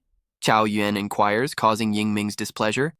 The hero, not noticing Yingming's anger, continues, I'm sure she's much prettier than that little wolf. Suddenly, Zhou Yu is alarmed, his hand resting on his sword. Who's here? A figure flies out of the shadows, blocking Zhou Yu's strike with his blade. The stranger with elf ears frowns unhappily. Can't you be gentle with the lady? Zhou Yu sternly demands, Tell me your name, stranger. The girl replies with a smile. I am not the sorceress you spoke of. She coquettishly puts her finger to her lips. Isn't a man's strength in his firm intention? Cao Yuan immediately interjects, "Oh, I have something firm too. Shall we discuss it in private?" Yingming yells at Cao Yuan in rage, "Pervert!" So much for the compliment. The stranger stares intently at Cao Yuan. "So what do you say, little brother?" The girl is lightning fast behind Cao Yuan's back. "I'm not interested in petty things, okay?" Cao Yuan, not confused, declares, "Allow me to introduce myself, Cao Yuan, the current leader of the monster race." Cao Yuan unleashes ice breath on her, creating a vortex of coldness. The stranger easily blocks the attack with an ice shield, grinning. "Is that all you can do?" Cao Yuan chuckles gloatingly. "Hey, hey, hey, hey, hey. Let's start with a simple question. Who are you?" Zhou Yu, pointing his sword, sternly inquires, "Why are you here?" The girl coquettishly replies, "I was just saying hello and you are so rude, perhaps I'd better disappear." The stranger swiftly rushes away, leaving behind only an icy trail and a stunned Zhou Yu. Zhou Yu shouts out in rage, "Damn it!" The prey had slipped away. Cao Yuan perplexedly scratches the back of his head. "Huh? She's gone? Well, let her go." Zhou Yu exclaims in anger, "That woman stole the casket containing the monster lord's ashes." The slipping stranger on the boat ponders, there's also an essence of grass that likes to deceive. I'm sure we'll meet again." Cao Yuan is perplexed as to why the lord's ashes are so important, and Zhou Yu refers to the sage's order. Zhou Yu grudgingly decides, "Damn, I'll have to catch up with her, this is too troublesome." Cao Yuan stops Zhou Yu. "Hey, I think you forgot someone." The hero declares with a smirk, "Who do you take me for? I'm in too." Meanwhile, the elf-eared kidnapper examines a huge blue crystal. The stranger grins. What a clever boy, daring to pull such a trick. Shrouded in purple flames, she decides, "All right, go ahead. I'll teach them a lesson this time." Cao Yuan stares resolutely at the snow-capped peaks, and Yingming calls his name. Yingming hesitates. "Are we really going to get involved in this? This is their personal business." Cao Yuan replies with firmness, "If the world falls into chaos, no one will be saved. I have my own responsibility." Yingming is worried. "But this way you'll be in danger again." The kidnapper observes with a smirk. Oh, this couple seems to be worried about each other. The heroes turn around abruptly. What a surprise, they've been caught up. The stranger floats in the air. "If you had surrendered right away, there wouldn't have been a problem." She looks down at them. "I'm not going to let you go so easily this time." Cao Yuan rushes to attack with the wolf claw, while the elf woman wonders where their third one is. The hero concentrates a powerful charge of energy, preparing for a serious strike. Suddenly, Cao Yuan and Yingming slide down the icy slope. The attack is thwarted. The kidnapper holds out her hand threateningly. "If you don't come out, your companions will be hurt." Cao Yuan quickly thinks, "What are you talking about? Zhou Yu has already taken this to the city. And anyway, we're not her team." The kidnapper is dumbfounded by Cao Yuan's statement. Is he really giving up so easily? Cao Yuan raises the white flag with a smile. "Hey, I said it all! I surrender!" Yingming is puzzled. The elfess is in disbelief. "You fooled me many times before. Let's see how I deal with you." A purple aura flashes around her. Her eyes light up with an ominous light. "Kai!" She seems to be preparing a powerful attack. A flash of violet energy illuminates the forest. The elfess demonstrates her power. The girl decisively declares, "I must stop him before the royal city and retrieve Yao's body." She turns to the heroes mockingly. "Do you think this delay means anything?" The elven woman hums confidently. "Such a negligible distance is no problem for me." Suddenly, huge dark wings grow behind her back. "See you later." She is about to fly away. The kidnapper swiftly soars into the sky, leaving behind only a plume of purple energy. As she flies away, the winged kidnapper promises to return once she has dealt with little brother. Yingming worries about Zhou Yu, assuming that the monster lord's body holds secrets dangerous to humans. She anxiously asks Cao Yuan about his arm, reminding him of his powerful regeneration. Cao Yuan clenches his fist. His hand instantly heals, though it requires a lot of spiritual power. His hand is completely healed, glowing with residual energy. The character decisively declares, "Great, let's find out what secrets the monster lord's body is hiding." Yingming is utterly perplexed, question marks appearing above her head. Cao Yuan smiles slyly, looking at something off-screen while Yingming is still puzzled. Suddenly, a sarcophagus appears in front of them, the same one that Zhou Yu was supposed to carry away. Cao Yuan explains with a chuckle, "Heh, that was just another trick." An hour ago, Zhou Yu didn't suspect the trick yet. He scrutinized the sarcophagus, believing in its authenticity. "Looks like you didn't lie." Cao Yuan persuaded, "We are partners. You should believe me." The hero proposed a plan. "You can't fool her for long. Take the coffin and leave. I'll hold her off."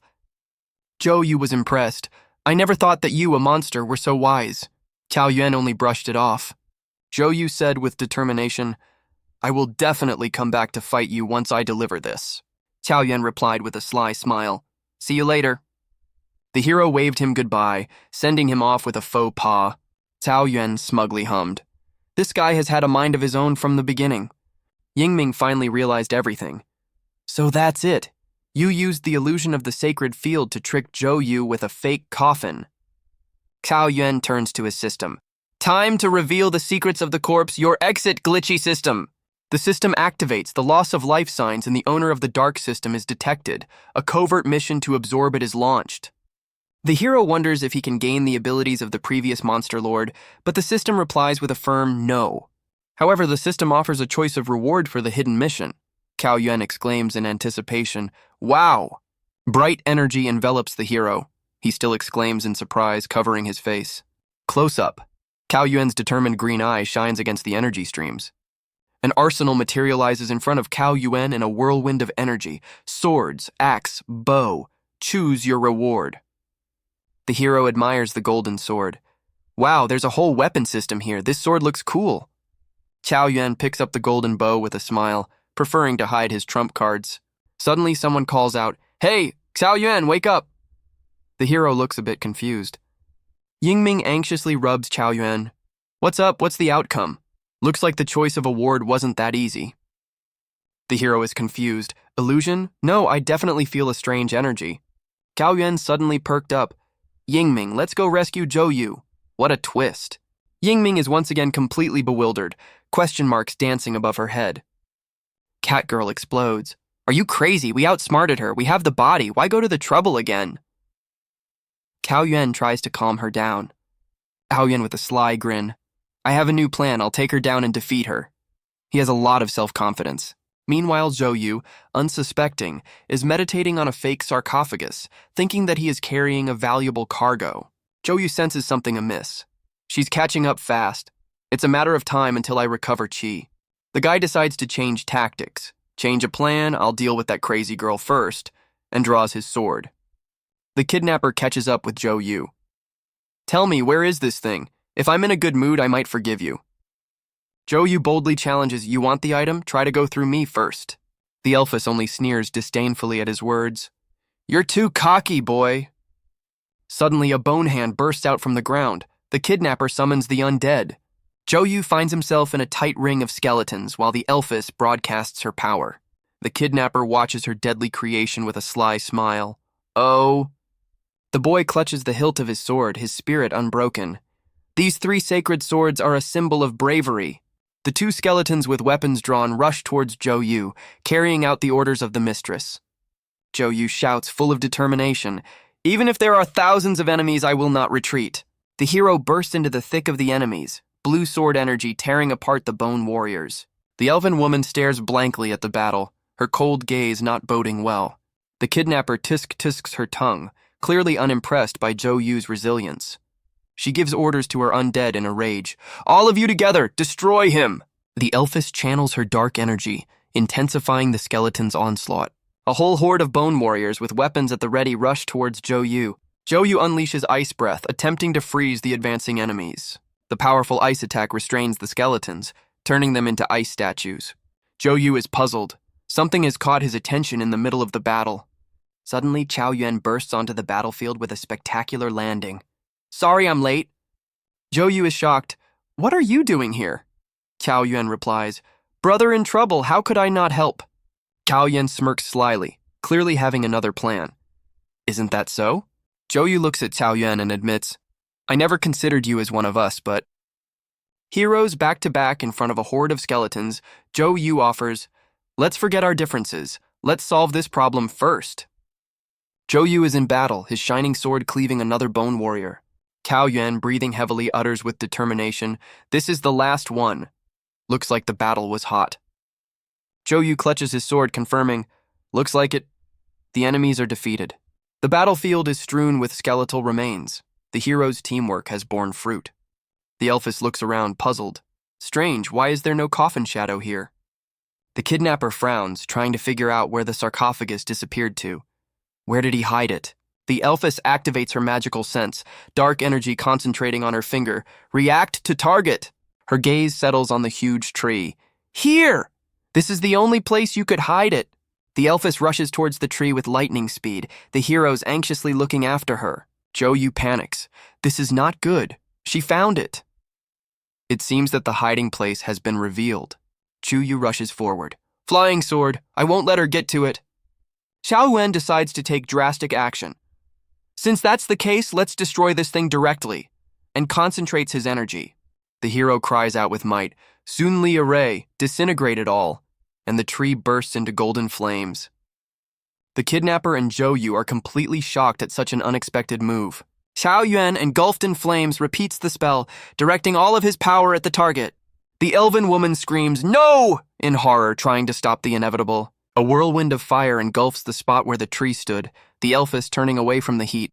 The kidnapper stares dazedly at the ashes, with Zhou standing calmly behind her back.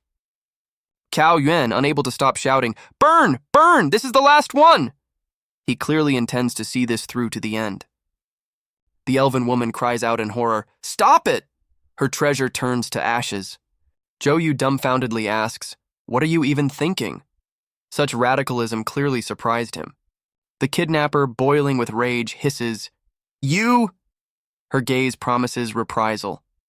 The elven girl lightningly attacks Cao Yuan, reducing the distance in the blink of an eye. The catgirl grabs Cao Yuan by the throat. "You rascal!" It seems like her patience has run out. Fury splashes in her eyes. "Don't you realize what I'm saying?" She is clearly desperate. Cao Yuan, even in the grip, smirks. "Don't boil, my spiritual power has dried up. Better look for the remnants in the ashes." The elfess ponders. Makes sense. What was in Yao's body is my mission. Maybe it's among the ashes. The kidnapper tosses Cao Yuan aside. The conversation is over. It's time to act. The elven woman tosses Cao Yuan aside, promising to deal with him later, and Zhou stares, stunned.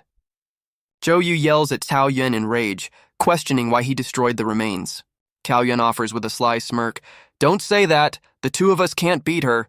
Better run away." The kidnapper stands in the middle of the scorched clearing where the tree once was, remnants of energy hovering around. Ashes and smoke rise from the ground. The elfess stands motionless at the scene of tragedy. The catgirl whispers in despair, It's all gone. Her treasure is destroyed."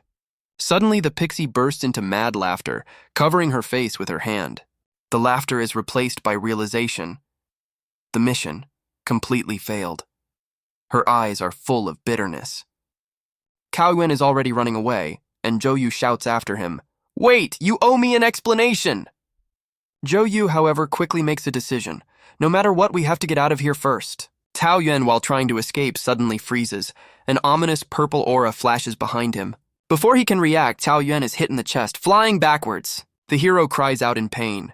The elf's attack was unexpected and precise. The kidnapper declares with cold determination, "I didn't mean to do it, but you forced me to." Her gaze becomes even harsher. "You yourself forced me to go to extreme measures." Zhou, seeing his comrade's injury, shouts in rage, "Mad!" and lunges at the elf woman. His sword flashes with a bright light, ready to unleash its full power on the enemy. The elfess calmly parries. "You seem to underestimate the difference in our strength." She strikes back with incredible speed, her hand a mere blur. Zhou is completely bewildered. What? It seems that the elf girl's attack has reached its target. The elfess is shocked. Her attack went through Cao Yuan, but he is unharmed. Cao Yuan, though surprised, boldly shouts, "If you want revenge, attack!" The kidnapper can't believe her eyes. Even for a grass spirit, such regeneration is impossible. Cao Yuan himself is puzzled by the instantaneous healing. "My abilities shouldn't be this strong." The elven woman, surrounded by radiance, states, "But it happened," and prepares to attack again. Her gaze is full of determination. Now you will feel the full power of my blows. A multitude of purple energy whips rush towards Cao Yuan. The elven woman leaps out of her seat, beginning her ruthless series of attacks. A powerful energy whirlwind rains down on Cao Yuan, leaving no chance to dodge. Cao Yuan clenches his teeth. Damn, this thing can really hurt me. Cao Yuan, seeing the purple whips, boldly shouts, Come on, let's see who's tougher. The elf girl replies in fury, Nasty boy, you think I'll be scared? And gathers a new portion of energy. Suddenly, Cao Yuan is at her back, grabbing her. The elven girl is shocked. Eh? Where did my magic go? Her power actually evaporated in an instant, leaving her defenseless. Cao Yuan holds the elf girl tightly, and the purple energy around them dissipates. The hero rests his face against the elfess, muttering something about texture as she squirms in surprise. Cao Yuan adds with a sly grin, Heh, big is always better than clearly provoking. Catgirl's ears twitch with anger. Patience is running out. The elfess turns red with rage, her eyes glittering and her teeth bared in an angry grin. With a shout of, Ah! Get lost, you rascal! She flings Cao Yuan away with a powerful punch. Cao Yuan flies upside down. The elfess clearly did not calculate her strength. Catgirl is seething with anger. How dare he treat me like this? Suddenly the elfess freezes in amazement. Huh? My magic! It's back? She takes a puzzled sniff. That strange odor. What does it mean? Her gaze drifts to Cao Yuan. Is he really the one who affected my powers like this? The pixie's eyes sparkle with anger and determination. I will find out his secret and make him pay. Cao Yuan, after landing, exhales in relief. Ugh. It seems to have passed. The hero looks around in surprise. What, she just disappeared like that? Cao Yuan concentrates, feeling a new burst of strength and a strange thought. The system... body. A golden bow materializes in front of him. Here it is, the source of his incredible abilities. Cao Yuan ponders. The herb spirit bow not only cures, but also blocks magic at close contact. Before Cao Yuan knows it, Zhou Yu materialized behind his back, tracking him by his magical aura. Suddenly, a mysterious hooded figure appears in front of them, and Cao Yuan recognizes it as Master Sage. The hooded stranger greets Cao Yuan, calling him nothing less than the leader of the monster race. Cao Yuan only waves away such a loud title, causing Zhou Yu to be clearly displeased, demanding respect. However, Cao Yuan is not fooled. He notices that the stranger's voice has changed, and there is a familiar scent in the air. Master Sage, aren't there too many secrets? Cao Yuan clearly hints that it's time to reveal the cards. The hooded figure only resents such insolence, but does not hurry to remove the mask for now. Cao Yuan's patience runs out, and he rips the hood off the mysterious guest with a single tug, while Zhou Yu watches dumbfounded. What was their surprise when underneath the hood turned out to be the very same elf now begging for help against the demon race? The elfess, changing from anger to mercy, offers, Stop beating around the bush, let's talk. She clearly hesitates, her gaze full of doubt. But, suddenly sitting down on a chair, the elf woman threatens Cao Yuan as he holds her hand. Don't say a word to anyone or I'll finish you off.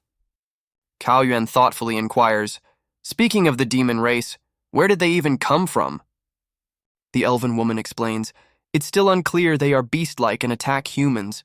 At first I mistook you for a demon too. Looking at the dumbfounded Zhou Yu, she adds, But that monster lord seems to be related to them. Zhou Yu, did you get what I asked for? Cao Yuan waves his hands with a smile. No need to be in such a hurry. Why don't you start by telling me where you got this information from? The elfess agrees with a sly grin. All right. Cao Yuan presents a creepy picture. If you don't want me to use force, say something useful, I'll count to 3. The elven woman, frowning slightly, thinks, We'll have to apply a little pressure to get him to confess. Cao Yuan inquires with a sly grin, So what do you expect me to do? The elven woman crossed her arms and challenged, I'm going against the demon race. Could you assemble a death squad from your monsters? Cao Yuan interjects in surprise. A death squad, you say? The elfess nonchalantly clarifies. That's right, I fight demons and you lead the monsters to their doom. What's not a plan? It suddenly dawns on the hero. Aha! Now I see. The elfess resolutely raises the banner of their newly formed alliance, preparing for battle. Cao Yuan, clutching his golden bow, shows readiness for the upcoming trials with his entire appearance. A thought flashes through Cao Yuan's mind. the meeting of human and monster leaders. Will this event go down in the annals of history? The elven woman, however, frowns. Wait a minute, why should the monster race be the first to perish? She continues her thought while looking at Cao Yuan.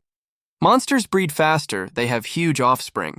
With such a large population, the losses aren't that bad, right? The elfess continued. Against the demons, the war will be long, and monsters are prolific. The perfect expendable, right? Cao Yuan sarcastically chimes in, exactly, weak monsters are made to sacrifice for the victory of humans and elves. The hero decisively points forward, then only the human race will bear the full responsibility for this. Xiao Wen defiantly turns away, leaving the elfess puzzled. The elfess shouts in rage, surrounded by lightning bolts. Ugh, I always think something is wrong, but this makes sense, and there's nothing to object to. Suddenly she turns to Zhou Yu standing nearby. Hey, Zhou Yu. Eloquent glances are exchanged. The elven woman gives a sign, and Zhou Yu understands everything. Cao Yuan dumbfoundedly exclaims, Wait a minute, what are you guys up to? The elfess commands, Tie him up, while Cao Yuan indignantly demands an explanation. Before the hero knows it, Zhou Yu is already tying him to a tree under the elf's gaze. Cao Yuan, bound hand and foot, is outraged. Is this how you treat your allies? Zhou Yu sternly cuts him off. Shut up and don't move. Master Sage has his own reasons. The elfess retreats with a satisfied smirk, humming while Cao Yuan mutters, You're illogical. She playfully brings her hand closer to the bound hero's chin, clearly enjoying the moment. The elfess lifts his face. What's the point of killing you? Cao Yuan is shocked by her words. The girl is confident. The monster gathering itself will change the unreasonable leader to negotiate with us. Cao Yuan suddenly blurts out, Wait, I still have Yao's body. The elven woman immediately leans towards him, demanding, Oh, then tell me where it is? Zhou Yu cries out in bewilderment, Impossible, I saw you burn it. Cao Yuan smiles slyly. The chest you burned was empty. I took the body away so you wouldn't find it and hid it somewhere else. The elfess, eyes glittering, threatens, You lie and I'll crush your head. Cao Yuan pours sweat under her pressure. See how powerful the pressure is. Suddenly a warning flashes. Warning! A powerful shockwave is approaching. The elf and the bound Cao Yuan abruptly turn around, sensing something wrong. The elfess turns around, noticing a purple beam of energy flying from the heavens. The beam strikes the ground, causing a colossal explosion and raising clouds of dust. Cao Yuan and Chu Yu are thrown away by the shockwave like fluff. Zhou Yu struggles to land, surrounded by residual purple energy. Zhou Yu, breathing heavily, determines, This power belongs to a sorcerer. Cao Yuan, still bound, looks at the epicenter of the explosion, trying to figure out what's going on. Cao Yuan flashes his green eyes and realizes the ropes have loosened. Suddenly, the gray-haired warrior woman attacks the elven woman, declaring, So it's really you! The stranger is determined. You escaped last time, but now I'll catch you. The elfess only tisks, clearly unimpressed by her old acquaintance's threats. A powerful blow sends the elfess flying. The new adversary isn't kidding. Violet energy rages all around. The forest shakes with an unknown force. The elf struggles to land, but her pursuer is already catching up with her. The gray-haired woman admits, You are still strong, Master Sage. Surrender without a fight. The freed Cao Yuan asks the new guest in surprise, Hey, what are you doing here? The elfess turns to Cao Yuan with a sly smile. Buddy, you tricked me again. I heard your bluff about Yao's body.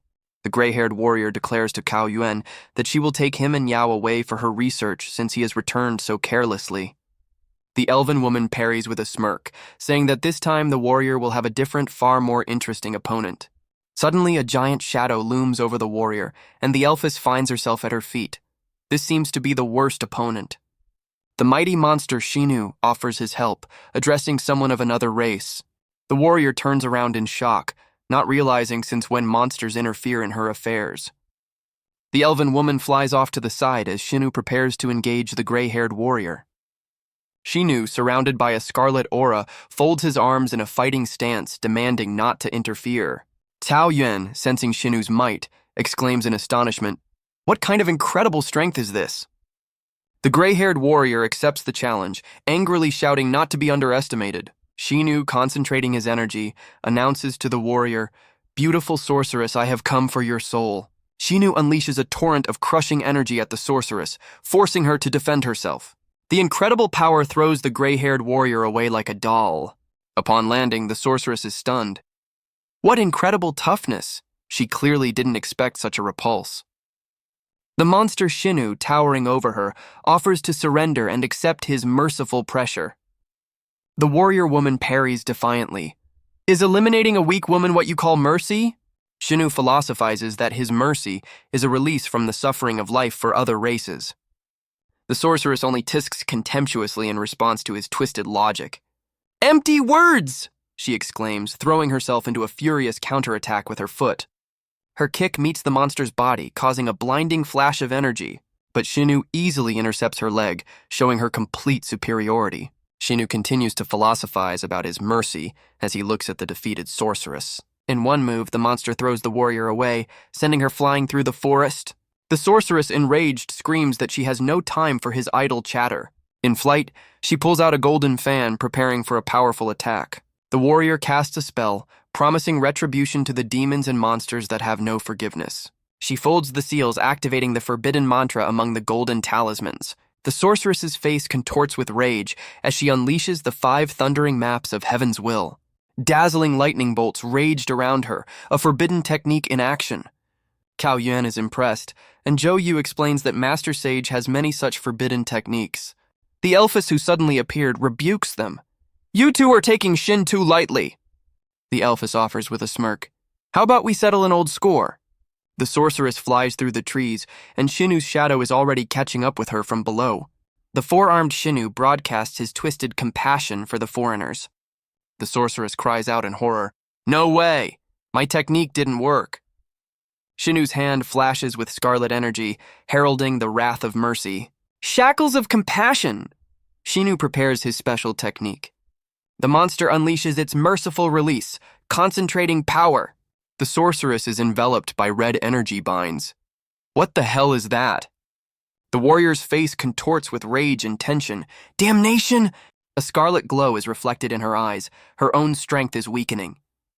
Cao Yuan, full of determination, rushes to the rescue. Master Sage, I will save you. His hand grips the hilt of his sword tightly. He is ready for a desperate fight. But the elven woman blocks his path with the words, Wait a moment. She declares with cold certainty, Anyone touched by my merciful release is doomed. Your Master Sage is no exception. The elfess asks defiantly, Are you planning to go there to certain doom? Cao Yuan glared angrily. I don't abandon my own. I'll deal with you later. Without listening to the warnings, he rushed past the elfess, rushing towards the battle site. The elven woman gives him a glance with a slight chuckle. Ah, how sad, he's really rushing to meet his fate. Cao Yuan shouts at the monster in rage, Demon, stop it! Shinu looks down on what is happening, uttering, What an unfortunate race.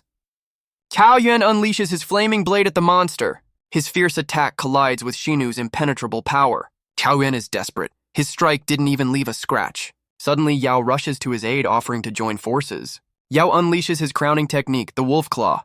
Their combined attack seems to finally break through the giant's defenses. Meanwhile, the restraints on Master Sage begin to loosen under her will. Yao, full of determination, channels all her energy into a punch. Cao Yuan, seeing his friend's determination, is ready to trust his plan. The elfess only condescendingly observes their desperate attempt. Cao Yuan brings his sword down on the elfess with fury, trying to break through.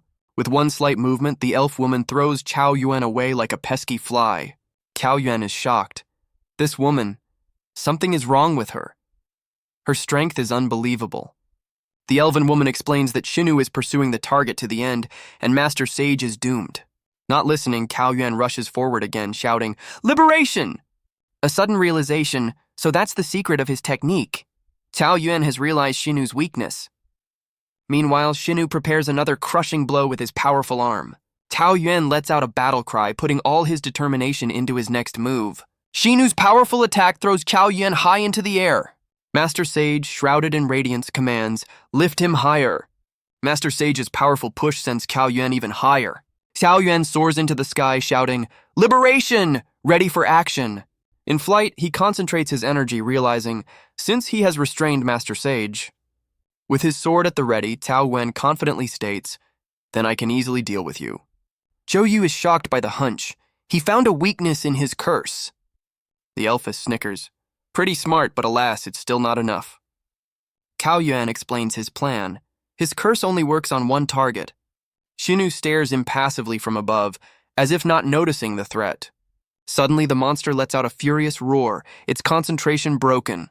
Shinu rushes forward, and Cao Yuan exclaims in astonishment, "What?"